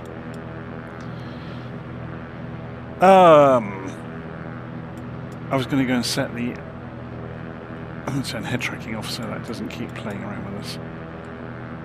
2,000 feet, 500 feet a minute.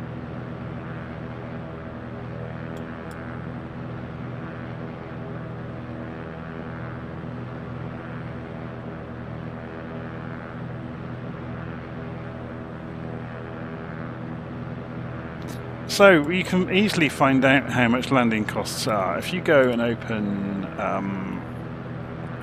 Google Gemini, because it's read the entire internet. How much does it cost to land on the Aran? Is it double A? Let me just get it right. A-R-A-N. Aran Islands. In a GA aircraft.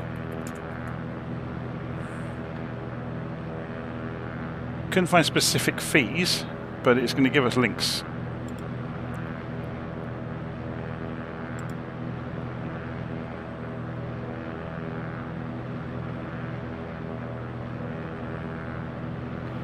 What we could do instead is ask it, how much does it typically cost to land on a GA airfield in Ireland?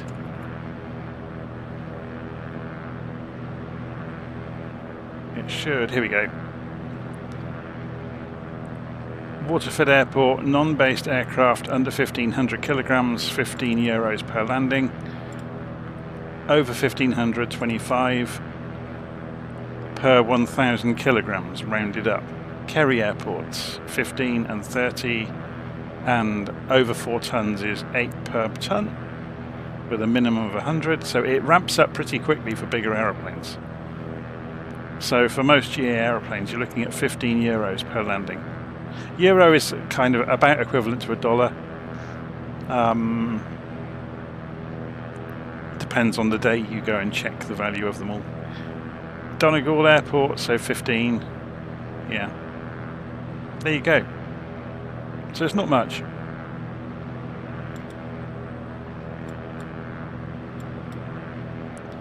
So we're just coming in over the top of Kilkee, which is a nice little harbour.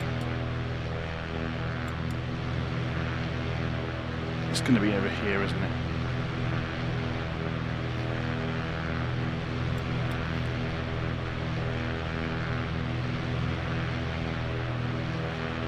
So we're flying over the top of Kilkee and then turning in. So yeah, it's a nice little town in Kilkee. I've actually been there. So our kids did surf school at Kilkee when we came for a friend's wedding over in Ennis.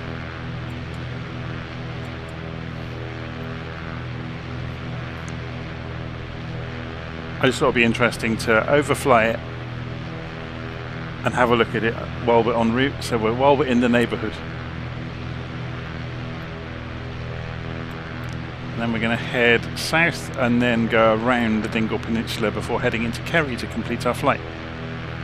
So we'll be flying visually, and it looks quite cloudy over there, doesn't it? So that could be quite interesting.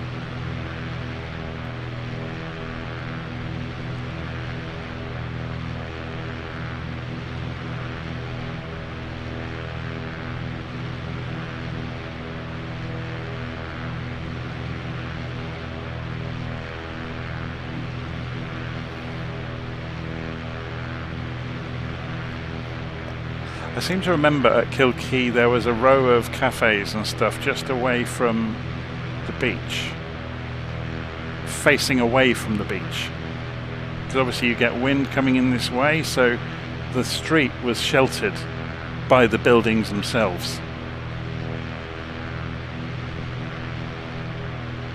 So yeah, you can actually see it, look. The AI has picked it out quite nicely.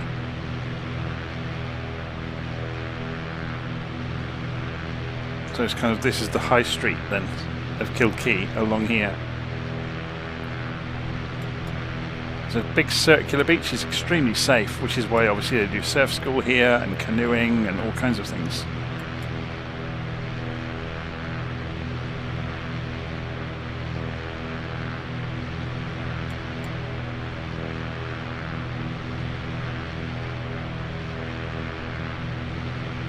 Yeah, that's remarkably accurate. That's why you'd expect it to be, wouldn't you, though? Because the simulator is remarkably accurate.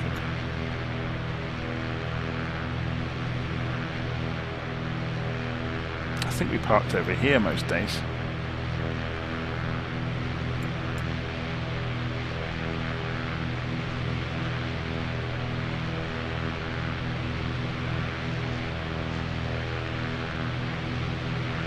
There you go, we're making our turn out towards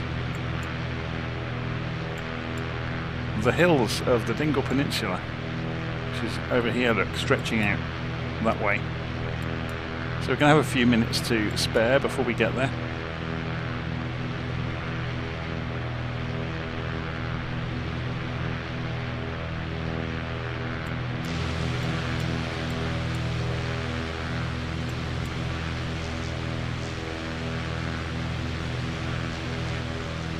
I wonder if the crash earlier was caused by like a wind change maybe, which tipped the aeroplane over its speed limit.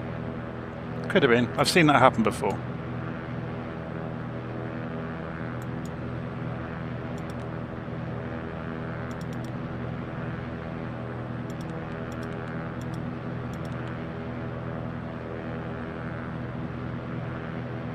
are 1 o'clock, just a few kilometers away, you'll see the beautiful Shannon Estuary. This estuary is a significant waterway in Ireland, stretching over 100 kilometers and serving as a natural divide between County Clare and County Limerick. It's a haven for wildlife, including dolphins, which are often spotted frolicking in its waters. The estuary has been an important trade route for centuries, with ships navigating its waters since medieval times. It's also home to some fascinating folklore, including tales of mermaids and sea monsters that have been passed down through generations. So keep your eyes peeled. You never know what you might spot from up here. Very good.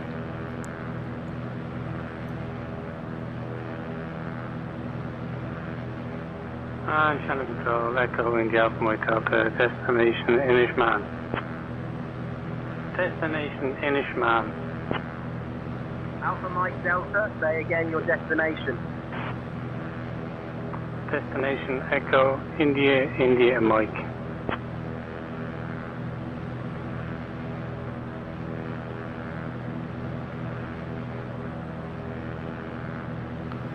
The reason you sometimes hear half conversations on Say Intentions is it caches.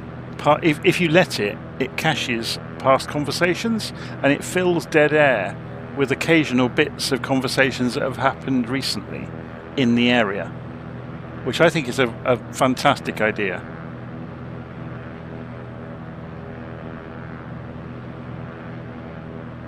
So Zach is asking if I'd played around with the Sim Update 2 beta. People were asking earlier. No, I never play around with the betas. I've never installed the betas. It does come back to bite me sometimes. There was an issue recently where InnyBuilds released the A350, which was only really compatible with Sim Update 1, but they released it before Sim Update 1 because Sim Update 1 was late. Which meant if you didn't have the beta, it crashed the simulator.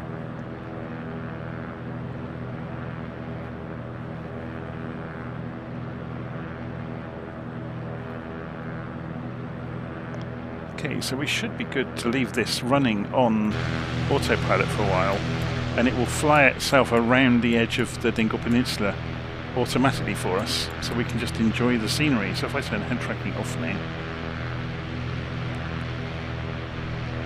let me just check around the aeroplane, make sure engine's okay. So, yeah, power's good, RPM is good, temperatures and pressures are good, fuel is fine, flaps are up, cowl flaps are closed. We could lean the engine out probably. This is a Carenado aeroplane though, so it's not going to be massively affected by tuning the engine to the nth degree. So taxi and landing lights are off, that's good. Yeah, we're fine. So we're at 2,000 feet. We can see the Dingle Peninsula stretched out ahead of us over there. So we're just going to come across this land here and then we'll go around the edge of it. Should be good fun. I'm just going to check what altitude this is. So 400 meters-ish at the highest point. So times 3 to get the feet is going to give us 1,200 feet. We're at 2,000 feet, so we should be good. So we can just enjoy the scenery on the way around.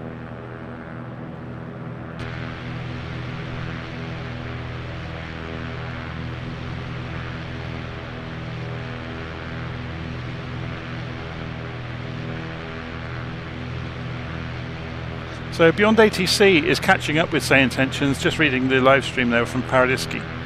Beyond ATC, as far as I understand, I haven't looked at it for a little while, I need to go back to it.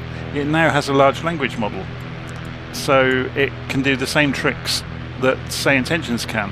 I guess Say Intentions have got a bit of, how would you put it? They got there first, so they've tuned theirs a bit further, and there's a lot more stuff they're looking at, like it running checklists and doing separation of traffic and things like that. It's in development at the moment, will be out soon. They're also doing Skynet. And 67, contact Shannon Tower on 118.7. as far as I understand, using Skynet within Say Intentions is going to be free. Also, as far as I understand it, basic service for ATC in Say At our 10 Intentions o'clock, will you'll see the become beautiful free. river feel winding its way through the landscape. This river is a favorite among anglers, especially for its salmon and trout fishing. It flows through County Kerry and County Limerick, offering stunning views of the Irish countryside. The river feel has been an important waterway for centuries, supporting local communities and wildlife. It's also a great spot for a leisurely paddle or a peaceful riverside walk. From up here, you can appreciate its meandering path and the lush greenery that surrounds it.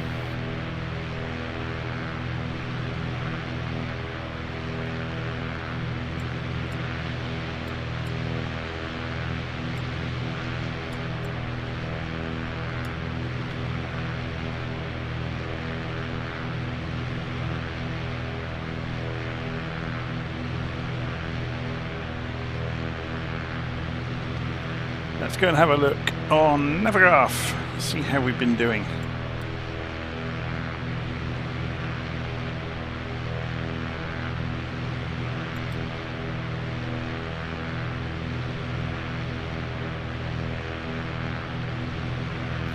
Now, I thought Navigraph... Yeah, so it can show the trail in the same way the LittleNavMap can. So you can see there's our trip around. Isn't it interesting that all these different add-ons are slowly closing in on each other's functionality? Because you've got Volanta as well, which can do pretty much the same stuff. I think I've got it installed. Let's go and have a look.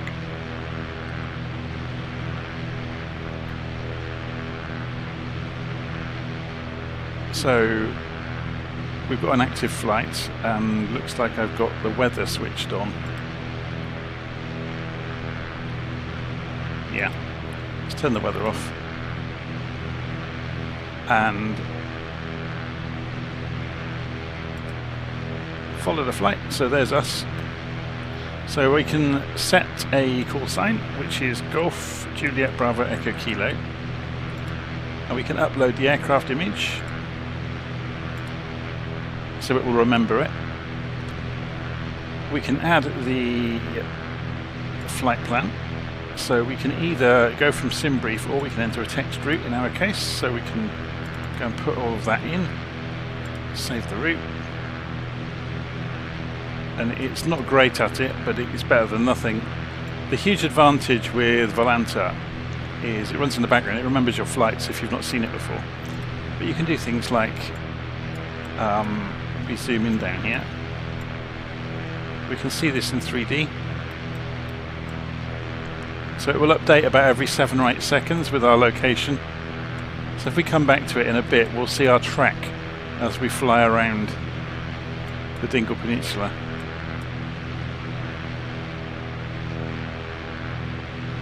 It's very clever. If we recenter it, it will go back overhead. There's us over here. So if we take off the satellite mode, and that will just update every so often. Well, that's the plan anyway. Should we go and accept some of these friend requests? And go back to our active flight. Cessna Bravo Echo Kilo, contact Kerry Tower on 123.325. What's going on with this? Recenter. So we better go and do what we're told, or what we've been told, I should say. Contacting Kerry Tower 123.325 Cessna Golf Juliet Bravo Echo Kilo.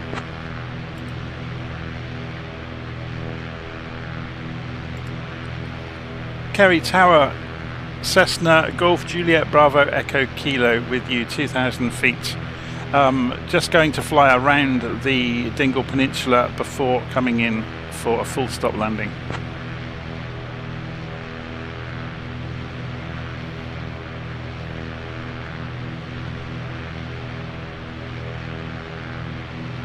Cessna Golf Juliet Bravo Echo Kilo, Kerry Tower, roger. Enjoy your flight around the Dingle Peninsula. Report when ready for landing at Kerry, runway 26.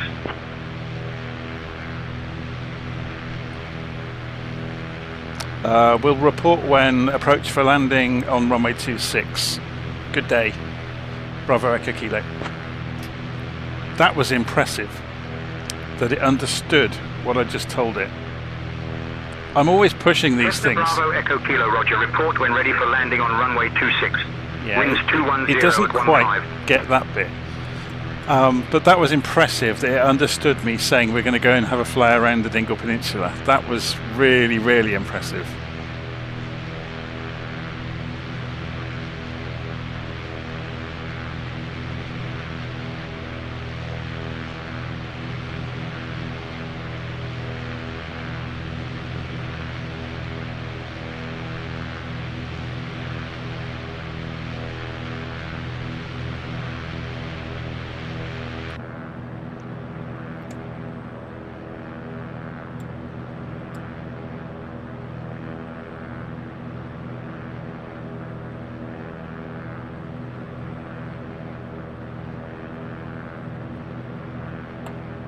Okay, let's go and get rid of the message off of the GNS 530 and zoom.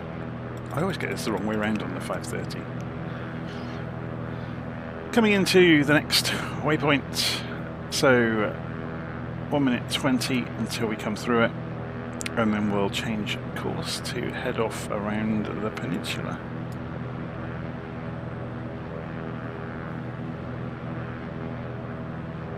Do you know, I'm going to fly it around it myself. Give me something to do, won't it?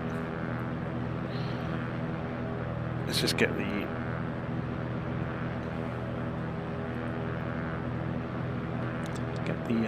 camera working, turn off the autopilot.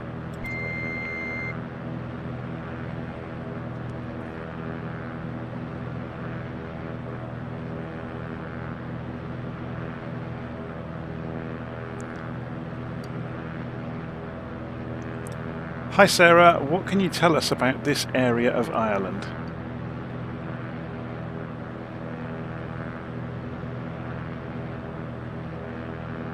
Connemara is a stunning region in County Galway, Ireland, known for its rugged landscapes, beautiful coastlines, and the famous Connemara ponies. The area is a mix of bogs, mountains, and lakes, offering some of the most breathtaking views in Ireland. So she didn't quite it's a paradise for hikers and nature lovers, with trails like the one up Diamond Hill providing panoramic views of the Atlantic Ocean. The region is also rich in Irish culture. So we'll ask us specifically about Dingle in a moment. Gaelic still spoken in some areas. It's a place where you can truly experience the wild beauty of Ireland. Kodiak 100 at parking, ready to copy, IFR to Cork. Hi Sarah, what can you tell us about the Dingle Peninsula?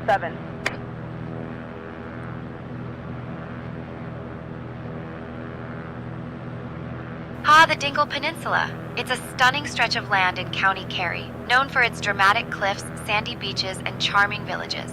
It's also home to Mount Brandon, one of Ireland's highest peaks, offering breathtaking views. The peninsula is steeped in history, with ancient ring forts and beehive huts dotting the landscape. And let's not forget Fungi, the famous dolphin who has been delighting visitors in Dingle Bay for decades. It's a place where nature and history come together in the most beautiful way. There we go.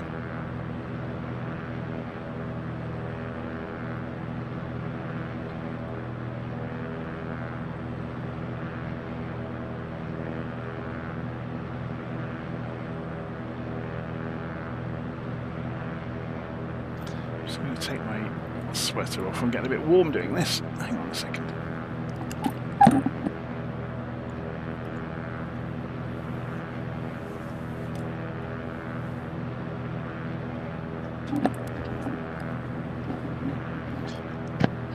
Okay, head tracking back on.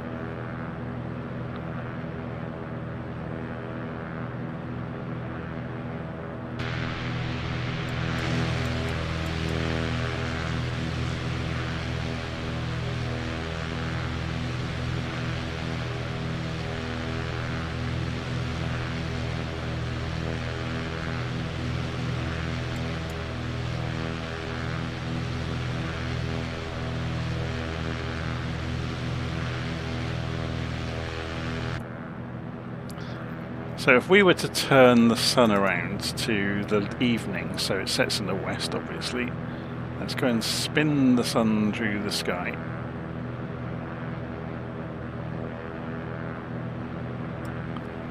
It looks quite dramatic, doesn't it? Yeah, there we go, look, it's just updated for the evening sky. Yeah, I think we'll leave it like that for a while. So if we have a look at that from outside, it'll be even more dramatic probably.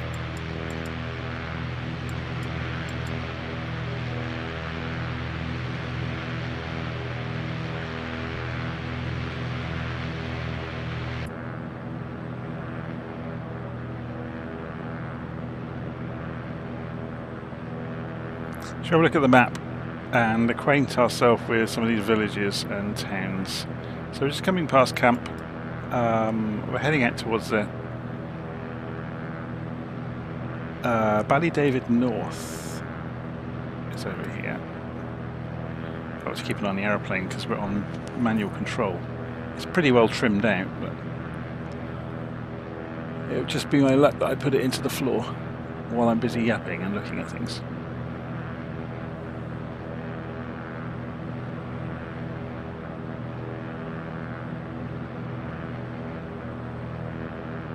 Yeah, I could have kicked myself last time. We flew up this side of Ireland in the other direction with a tiger moth a while back, and I cut out the Dingle Peninsula and didn't fly around it, and I really should have because it is so beautiful up here.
Let's have a look at this from outside, shall we?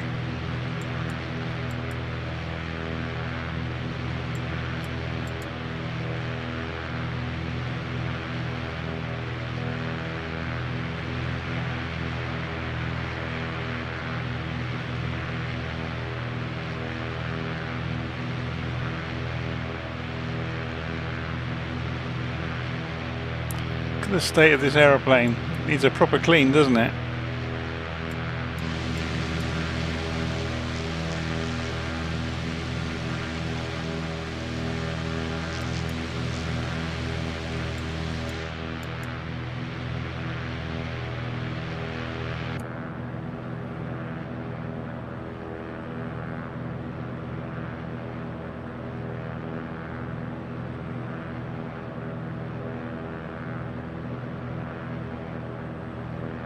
So there is a small airfield down here. Should we go and do a touch and go at it?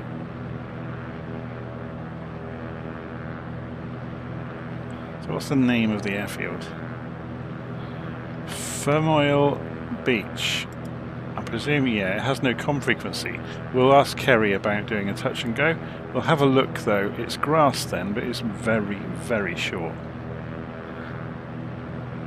I think I've been in here before, you know. I may have done it with the caravan or something like that. So we're about to fly over it.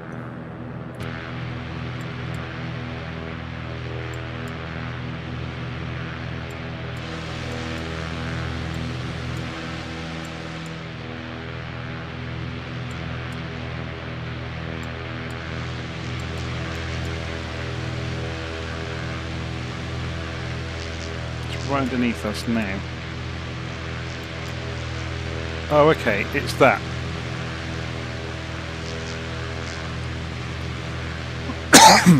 So this stretch of... Alpha Mike Delta, you're leaving my airspace. Frequency change approved. Frequency change approved. Or is it this stretch here of dirt? What's the frequency for Shannon, please? It's that dirt, isn't it? 120.2, thank you very much. Oh, it's a challenge, isn't it? Let's go and have a go.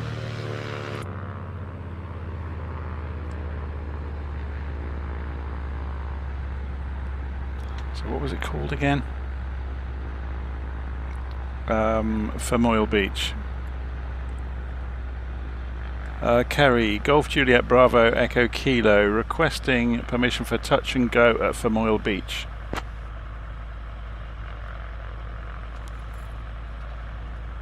I'm going to circle to lose some height. Cessna Bravo Echo Kilo, cleared for touch and go at Moyle Beach. Report back when ready to return to Kerry.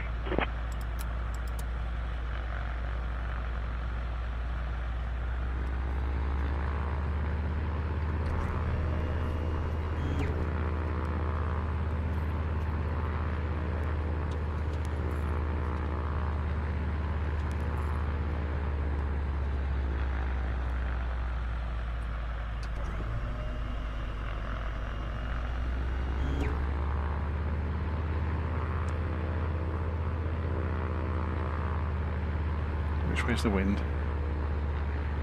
Oh, we're okay. It's a crosswind. There's a tree in the way though, isn't there, of approach. We're going to have to come in from the ocean side and straighten up onto the beach.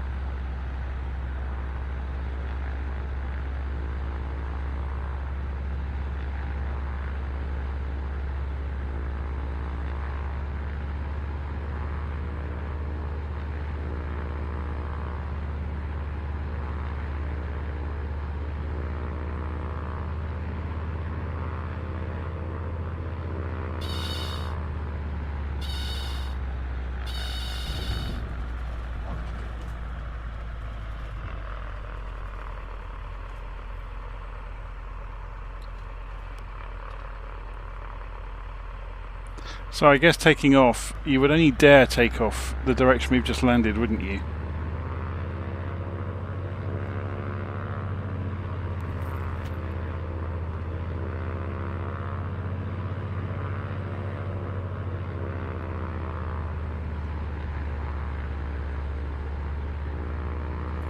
I thought about straightening it up, but we were so slow I wondered if banking would cause us to stall, so I didn't dare.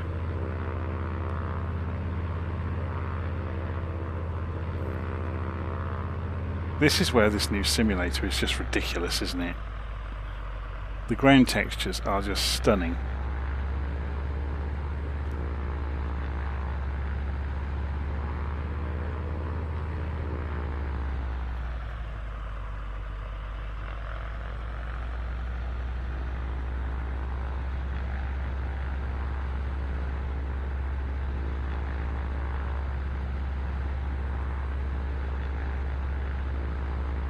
So we'll jump out of the aeroplane briefly here. We'll leave it ticking over and go and have a walk over to the deck chairs.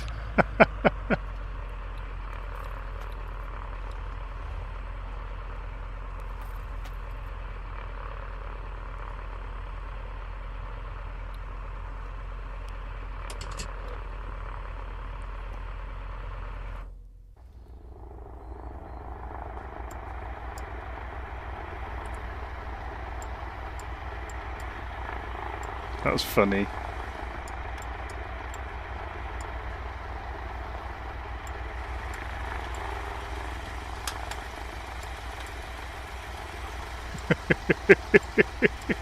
It's a little bit overdone, maybe.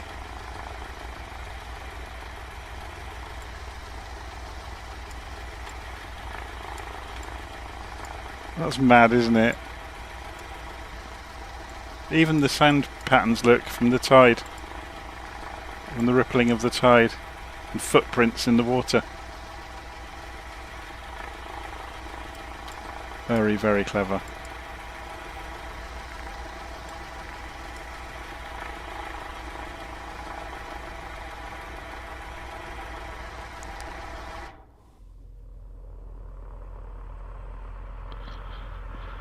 Okay, flaps to take off.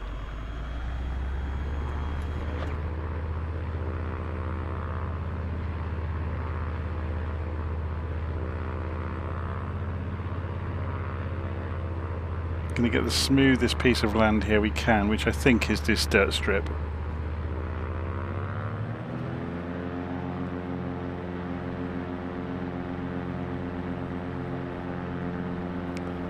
Looking at the airspeed, and I'm looking at the airspeed, and I'm waiting for it to climb.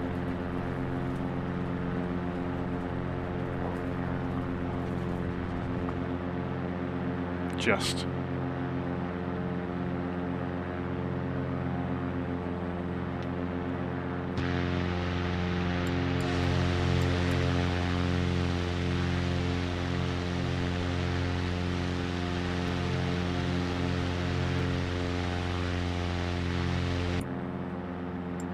Okay, let's go and sort out the cowl flaps, turn off the landing and taxi lights, and turn about and carry on around the edge of the Dingle Peninsula.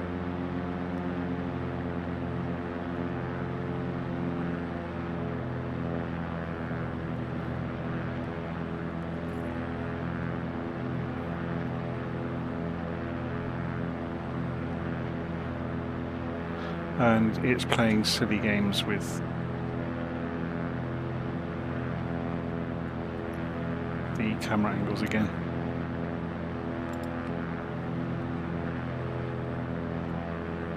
Okay, it seems to be okay now.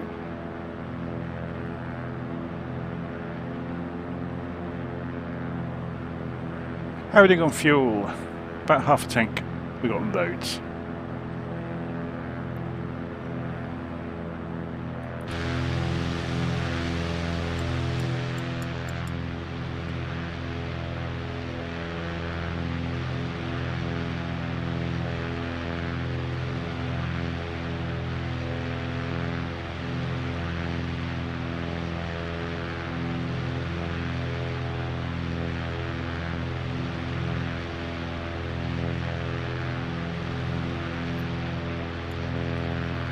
Show you on the map where we are. So we're going to fly around the edge of the Dingle Peninsula and then straight into Kerry.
Going a bit closer to the tree line.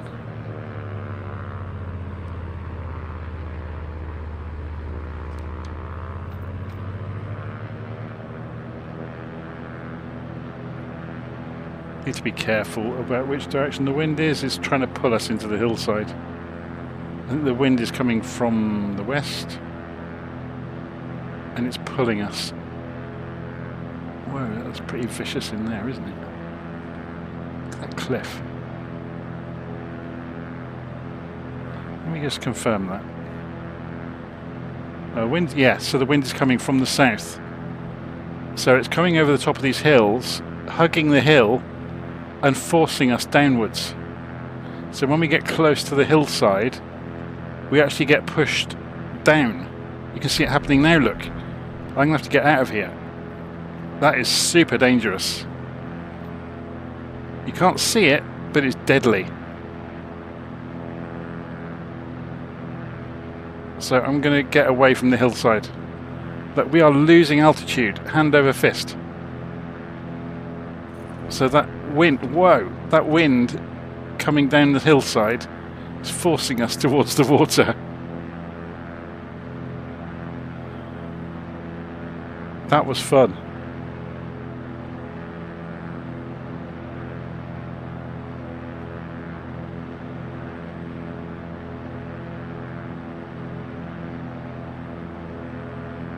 So I won't get too close on this side of the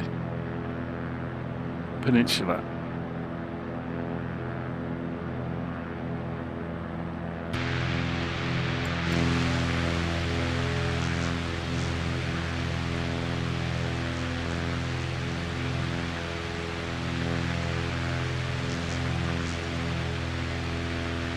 Look at the state of the leading edge.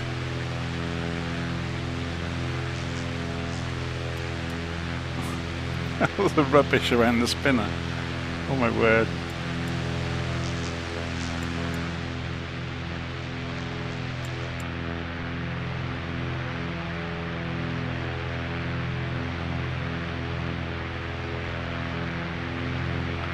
This is postcard picture territory, isn't it?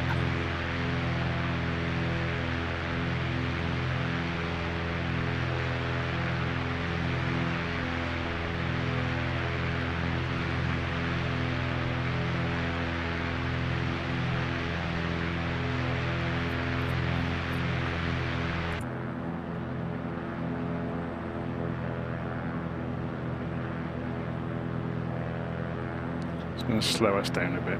We're creeping up to higher speeds again.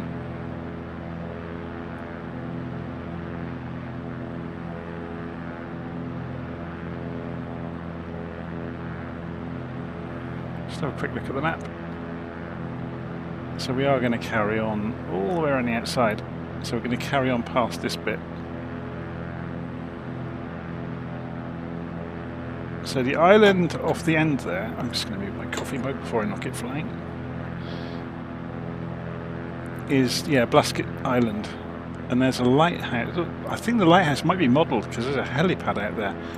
I'm not going to fly out there today because obviously this can't land on a helipad, but I thought that might be good fun. Should we just do a low pass over this hill to give us something fun to do along the way?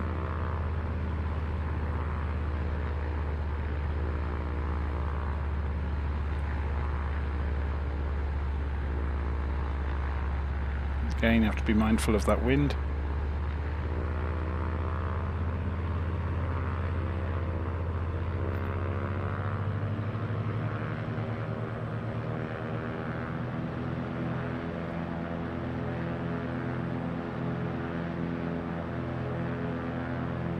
So presumably, are these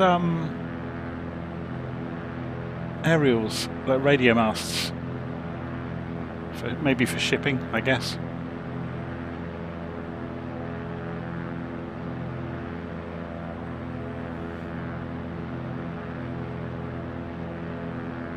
Quite tall, aren't they?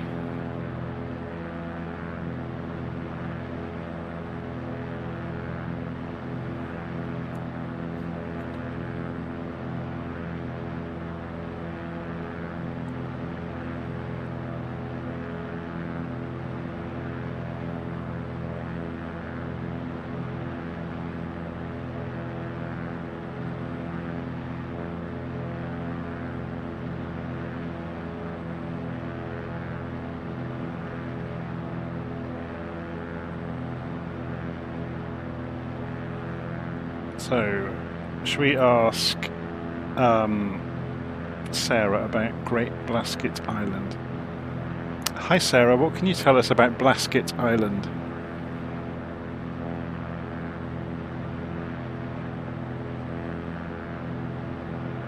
Blasket Island is a remote and beautiful island off the coast of County Kerry, known for its dramatic cliffs and rich history. It was inhabited until 1953, when the last residents left due to the harsh living conditions. The island is famous for its literary heritage, with several notable writers hailing from there, including Peak Sayers. It's a place of stunning natural beauty, with a landscape that has inspired many artists and writers over the years.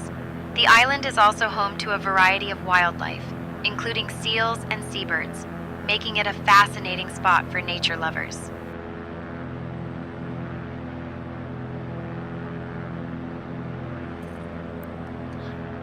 Do you get any sharks in the water around Ireland?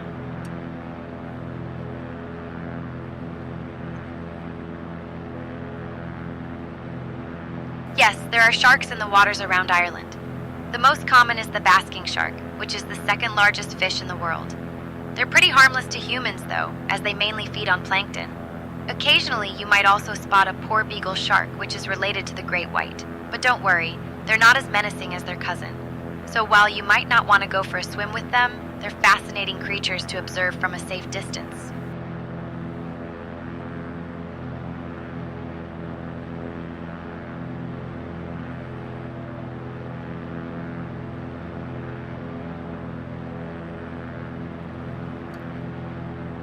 Hi Sarah, what kind of whales do you get in around the coast of Ireland?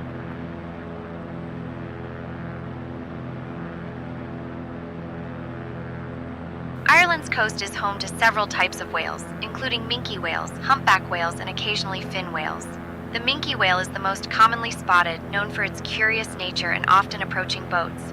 Humpback whales are also seen, especially during their migration periods, and are famous for their spectacular breaching displays.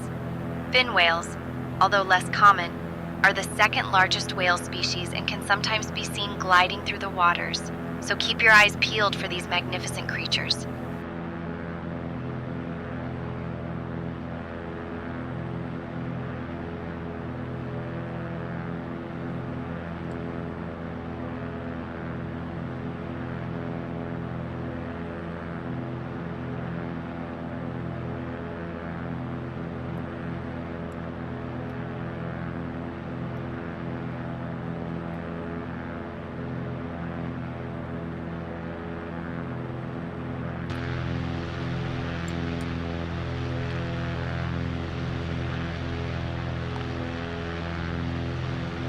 Okay, we're just coming up round the corner and then we head back down past Dingle itself.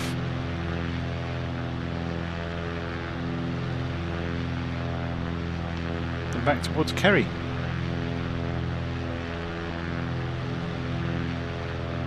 So if we put a range ring of 10 miles around Kerry, so we'll tell them, just as a reminder to ourselves, to tell them when we are getting near.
Okay, so let's go and get this back on the autopilot.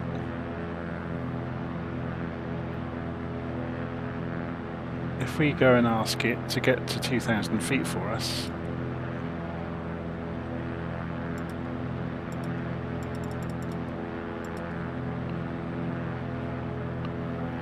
And we'll go heading mode for the moment until we've got a bit more altitude.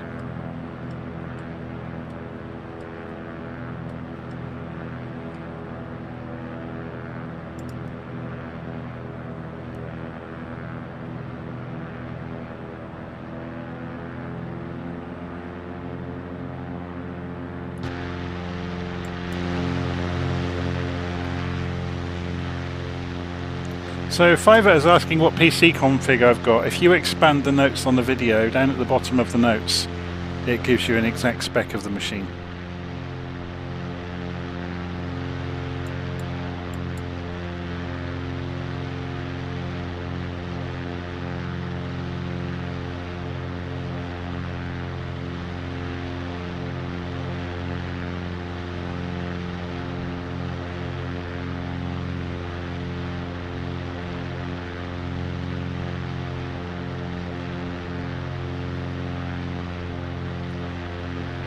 Turn off head tracking so I can have a sip of coffee.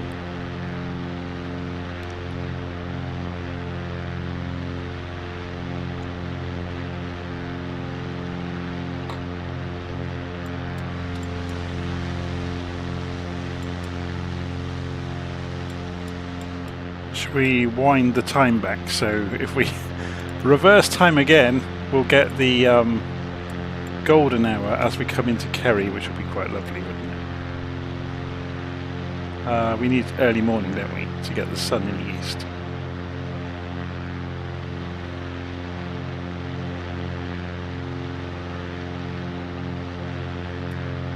Look at that. Oh, it's reset the clouds for morning clouds. Obviously has a bearing on it. Let's go and advance it slightly then to lift the sun above the cloud line.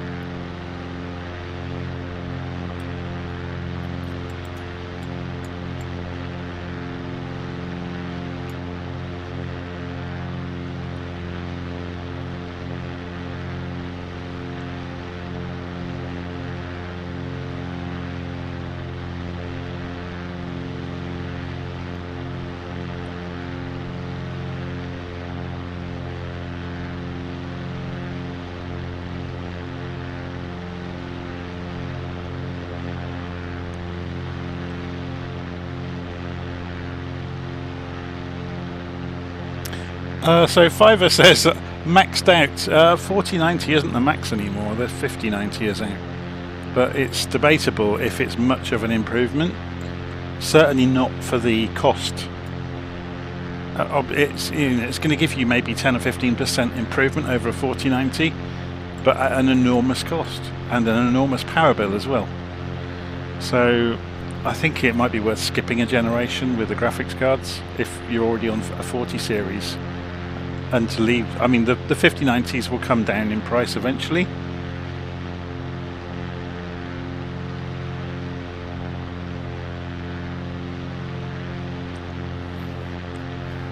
But yeah, the gains to be had. I'm just reading your comment there that you work at MSI. The gains to be had seem to be quite negligible. For it, obviously, it depends on the application. But Flight Simulator itself doesn't seem to have a huge. There's not a huge step up then. For if you balance off the cost of the 5 series cards against the performance increase, it doesn't seem to be worth it. Of course, that could change as the drivers are improved.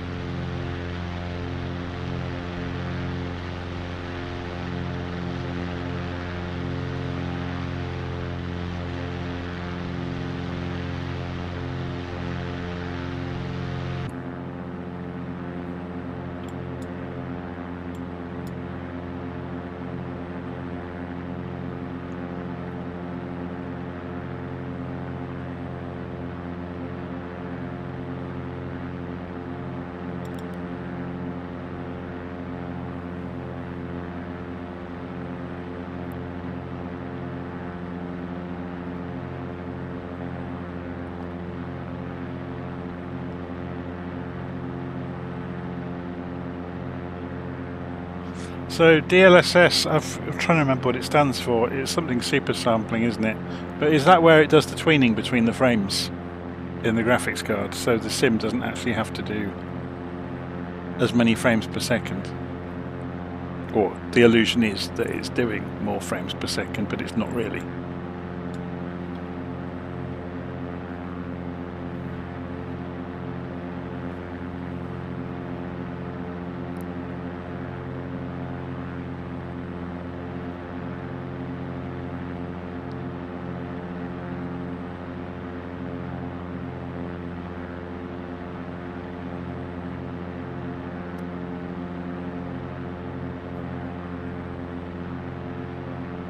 I think the super sampling allows it to render at a lower resolution as well, doesn't it? And it upscales it in hardware. So again, you can run at higher resolutions and higher frame rates on lesser hardware.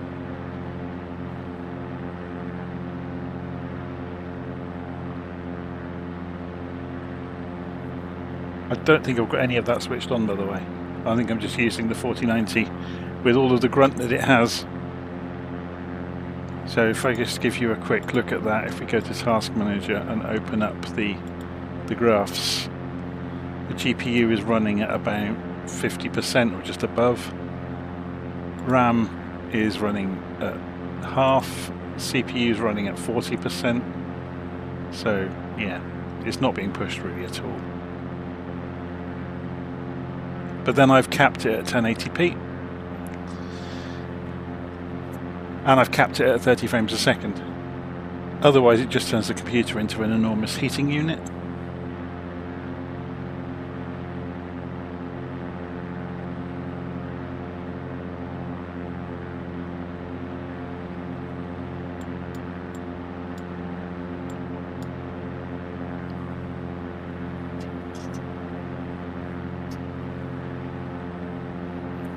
Should look outside so we can actually see without having all of the rubbish all over the windscreen.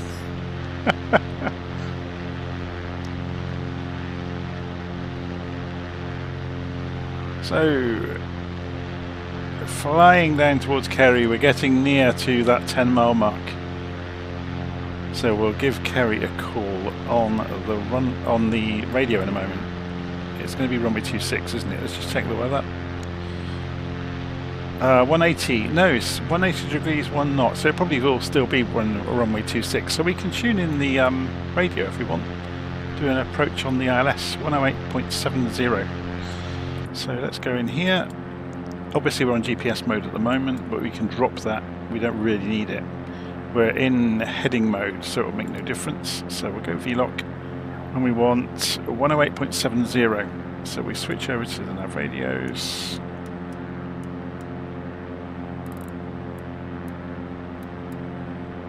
Switch that over to active, that will come round. We'll change the course to 256 degrees to match the runway direction. So 240, 250, it's about there. So that's the runway direction relative to us.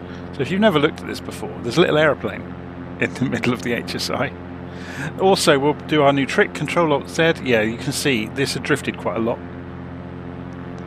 So we've just aligned it back with the magnetic compass. So it's now accurate.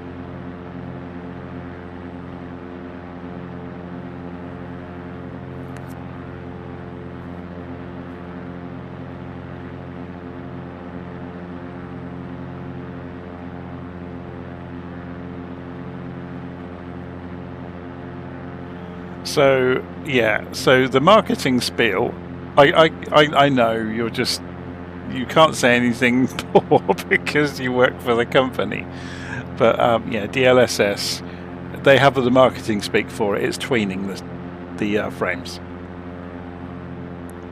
and it's using AI to do it, and it's using AI to upscale. Don't worry, I work for a big Microsoft partner, so I know all about corporate rules and being professional and towing the line, and don't worry.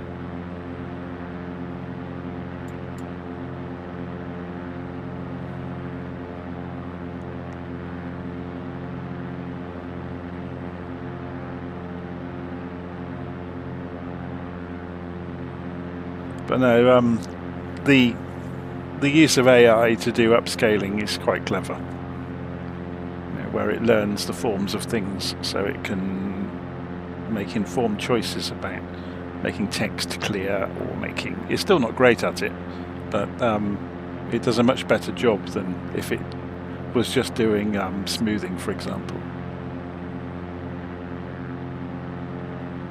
Remember years ago there were all sorts of methods of smoothing things, and like smoothing 3D shapes, the joins between like Phong shading and Garage shading, and there were so many different techniques.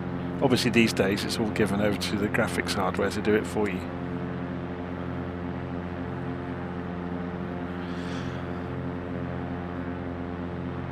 Okay, should we go and say hello to Kerry? Kerry Tower, Cessna Golf Juliet Bravo Echo Kilo, 10 miles to the west, requesting full stop landing.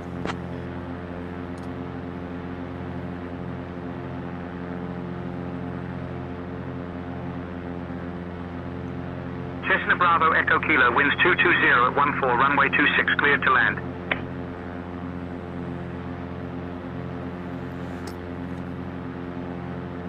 Runway 26 cleared to land, copy the weather, Cessna Bravo Echo Kilo.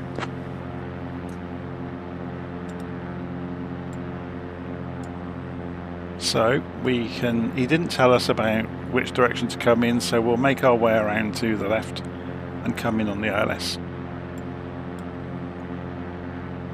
So they're not operating a pattern.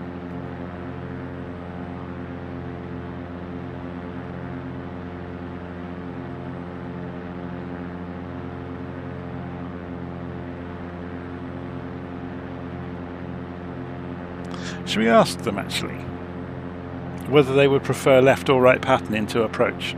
Let's try it. Kerry Tower, Cessna Golf Juliet Bravo Echo Kilo. Do you prefer left or right pattern into approach?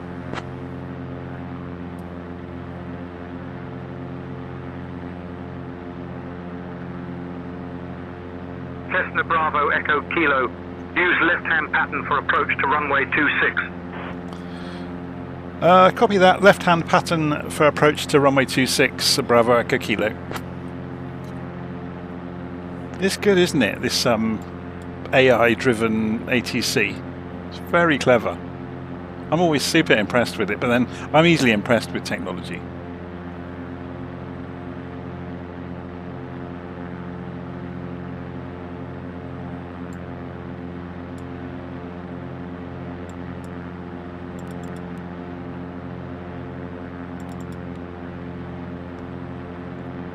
So what we'll do then is we'll even up on downwind of runway 08 and get the airplane in the right ballpark. What's the airfield elevation?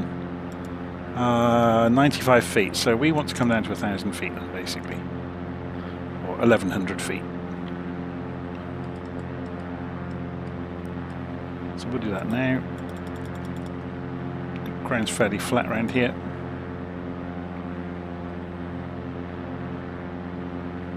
You can see now the airfield is appearing, and you can see it over there. So we're going to maintain a straight line and then turn left. There's this hill here. I don't think it will interfere with us, but we need to be mindful of it.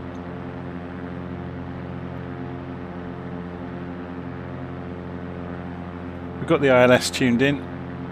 So that's going to, you'll see the center line actually. The localizer will cut across. There it comes.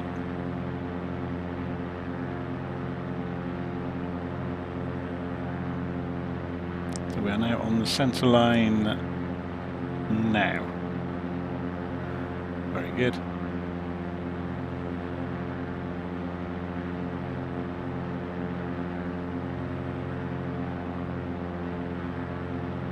Yeah, we're going to be turning left, sort of over here somewhere.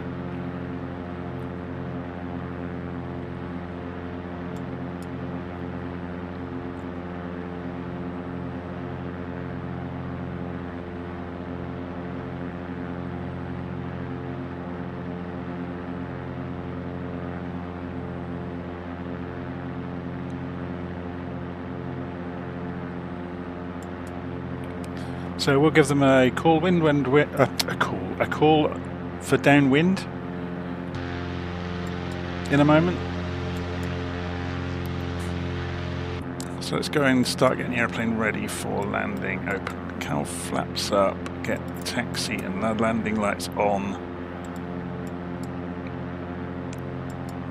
And that's pretty much all there is to it for the moment.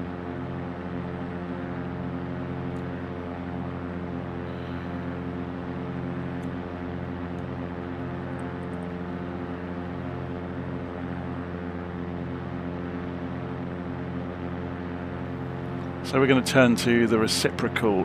We're going to skim this hill. It's a shame I've got a Pooley's book on the shelf. If I'd been mindful about it, I don't know if it's got Republic of Ireland airfields in it though.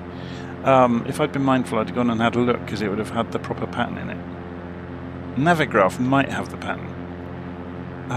Okay, so we'll turn the heading back to the reciprocal now of the runway. Departure on 124.7, Tango Hotel Charlie. Good day. Cody Tango Hotel Charlie, contact Shannon, departure on 124.7, good day. Cessna Bravo Echo Kilo, downwind for approach, left pattern into runway 26. Kodiak Charlie Charlie, Mike, contact departure on 124.7. Cessna Bravo Echo Kilo, winds 180 at 6 runway 26, cleared to land. Clear to land, runway 26, Cessna Bravo Echo Kilo. Okay, let's get the autopilot off.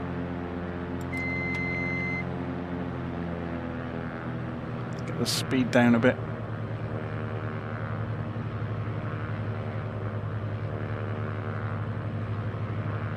So I'm going to extend a little way away from the airfield, just to see if we can get anywhere near the glide slope. Here it comes. Yeah, so we'll start turning now, because then we'll be if we descend in the turn onto the glide slope.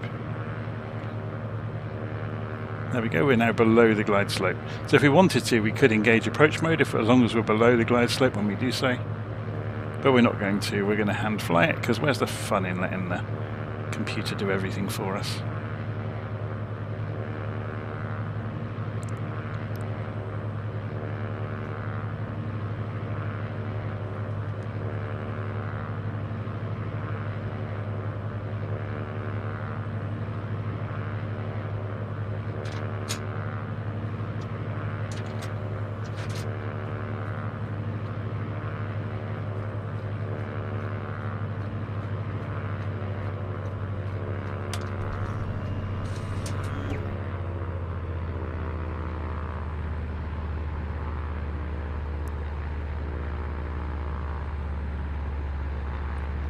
Cessna Bravo Echo Kilo on finals, runway 26.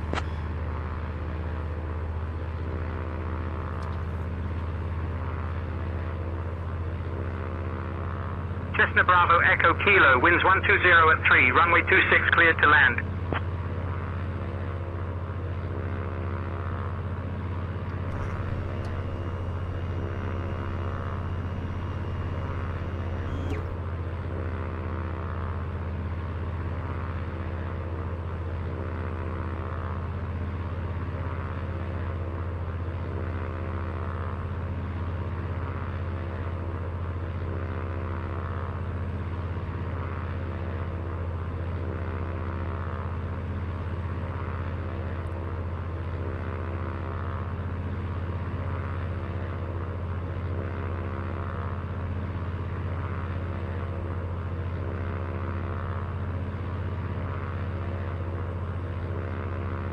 That's interesting that the landing markers don't really agree with the glide slope.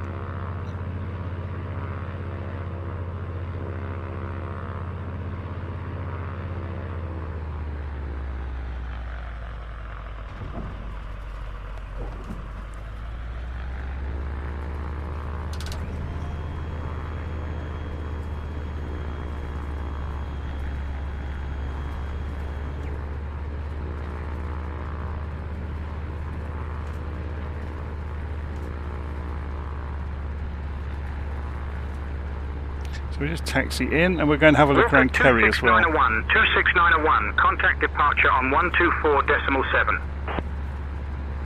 This is departure 124.7 for the Walker 26901. Thanks for your service. Have a good morning. Bye-bye. Roger, got information. Lima, clear to Cork via SHA 3A departure. Then a filed departure runway 26. Initial climb to 4,000. And then departure on 1247 Squawk 3464 Romeo Hotel Alpha.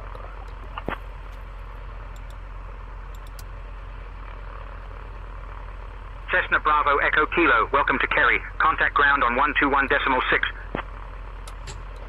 Contacting ground 121.6 Bravo Echo Kilo. Good day.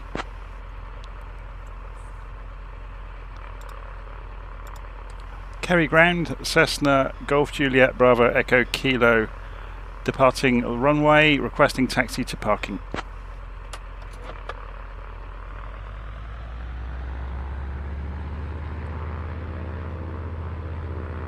Cessna Bravo Echo Kilo, taxi to General Aviation Parking via Alpha Bravo.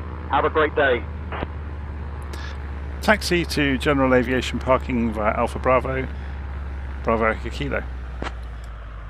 So let's go and find out where that is. There's planes spawning in and out the whole time we're sat here. It must be quite a popular airport, I guess.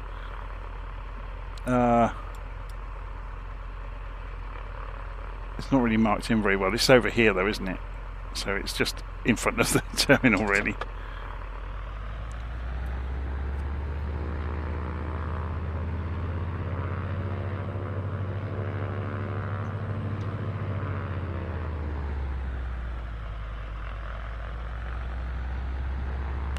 Why there are planes spawning in and out all the time?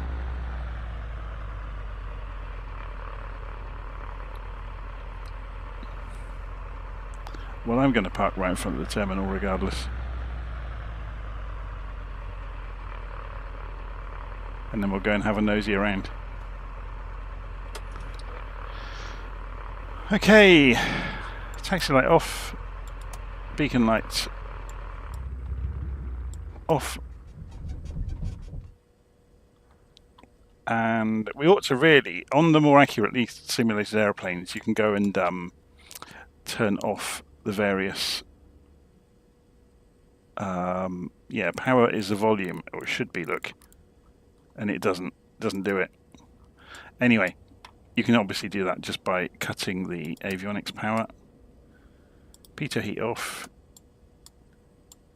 shut the fuel tanks off, turn the mags off, turn the alternator off, turn the battery off, and we are cold and dark.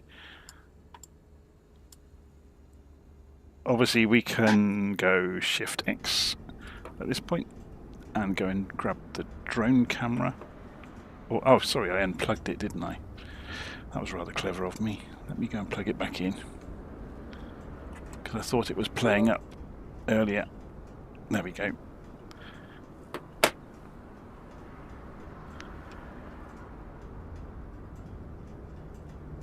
So do I have a video on how to communicate with the tower? No, I've got some documents on it though. But I haven't done... I am not an expert at radio telephony language. I've kind of learnt it as I've gone along. So I would be loath to advise anybody how best to do it. You're best off going by example and just sitting on VATSIM, listening maybe, or listening to the real thing. So there's lots of airfields in the US that broadcast their radio transmissions to the internet because it's free, and in the US it's free to do that. You know, there's no security around it.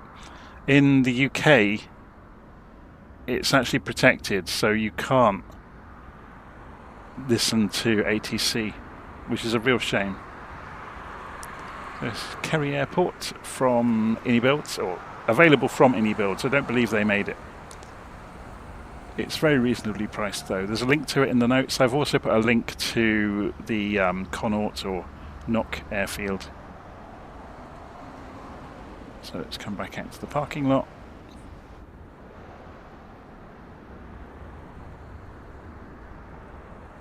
Let's go and speed the drone camera up a little bit.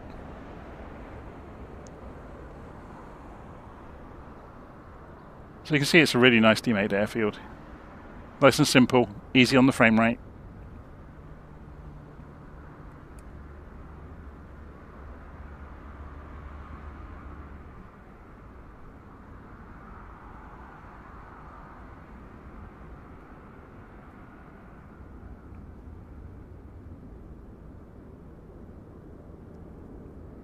Okay, so hopefully you've enjoyed that today. That was quite a long flight down the coast of Ireland from Knock down towards where are we again? Kerry. I'm just too tired. This is the problem when you record late at night. You start to fall to pieces, basically. There's another update for Say Intentions. They are really cranking out the updates at the moment. So that was our basic route that we did in the Microsoft Flight Planner. Remember, we were running Volanta in the background. Did I shut it down already? I must have done. Let's go and see what am I looking for. Volanta. Let's relaunch Volanta. Did I shut it down earlier? Or So if we go to flights, it should have our flight. Here it was. So yeah, it makes a bit more sense now, look. So you can see there's the track in 3D of our flight with altitude and everything. So that was our beach landing that we did. And then we've got the, the arrival into Kerry following the ILS all the way, and look, so it's nice and neat and tidy. But where it's quite nice, you can also see the landing rate, so 106 feet per minute, 57 knots. And you can actually, if you zoom in far enough, and if we put this overhead, you can see the exact point on the runway. I'll have to turn the track off to see it, but I'll leave it on. But there you go. That's what Volanta does. So if you've never seen Volanta, it's basically an electronic flight recording system. So let me just center that up. You can see all of your flights, or the ones where you've been using it. So obviously it looks like a spider web for me, because I used it quite a lot in the past. So it's quite cool though, because you get to see, you can look at any of your old flights and go and look at the track of them. So there's one over here, look, and when you select it, it will pull up the data. You can also see other aircraft on the map, so you can see them there now. So I can show VATSIM or Volanta users, VATSIM users, IVAO users, and so on and so forth. So they're all color-coded. If you go and select any of them, you can see their flight plan. So, for example, this one here, you can see what it is, where he's going, what his flight plan is, where he is at the moment. And again, that's 3D, so you can turn that around. You can see that's his SID that he took out of Greenland by the look of it. Not Greenland. Newfoundland. I always muddle the two names up, I don't know why. But yeah, Volanta's great fun and it's free. Anyway, I'm going to leave it there. Hopefully you enjoyed that. So we looked at Say Intentions along the way, and yeah, people were saying, oh, how do you learn the correct radio telephony language? If you go and look at Kofi.com,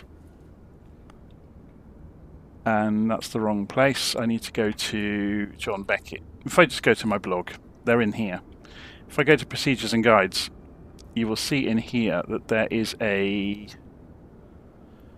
guide for IFR. So where are we? Air Traffic Services Visual Flight Rules Beginner's Guide. So I'll give you a little sneak peek of what's in that. So if I go into my Google Drive and search for VFR, and here's the guide. It goes on for 15 pages, and it goes through basically radio telephony 101 about, you know, how to say things, or how you should say things, and it talks about, you know, your initial call before taxiing.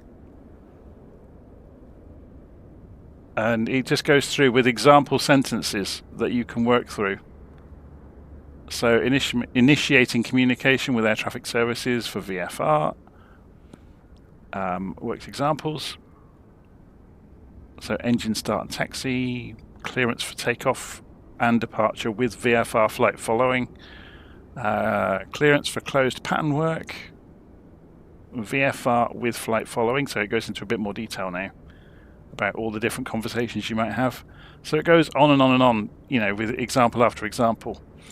The IFR one is a bit more involved.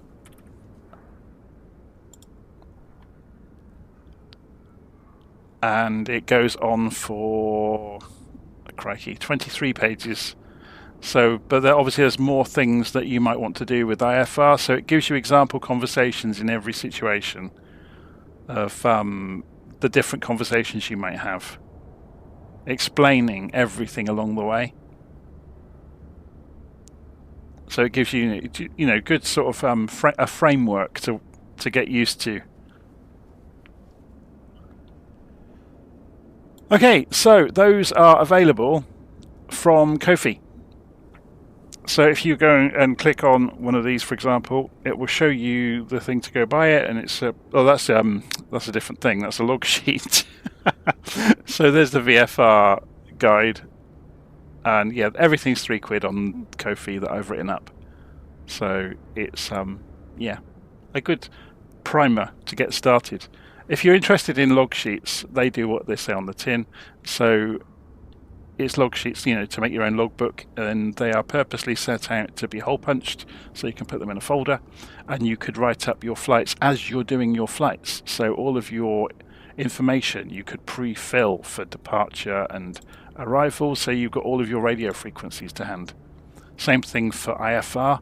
Worked quite closely with a number of people who have lots of IFR experience, so it's got all of the useful information on here to fill out. So you've got basically a structured sheet full of notes about your flight. So yeah, they're quite useful. There's guides on the GNS 530 and the G1000. Same sort of thing, you know, delves into every common thing you would want to do, and there's a step-by-step of exactly how to do it. Some of the more complicated aeroplanes, I've detailed it as part of the aircraft, so, or part of the procedures. So, you know, for example, programming the routes into the A350 and stuff like that. It's all listed out step by step how to do it. Anyway, I'm going to leave it there. So if you're interested in any of that, just go to my blog at johnbeckett.substack.com and go and look in procedures and guides, and you'll see them all listed out. Anyway, I'm going to leave it there. Hopefully you've enjoyed that tonight. I'll stop doing the sales pitch now and speak to you again soon. Take care.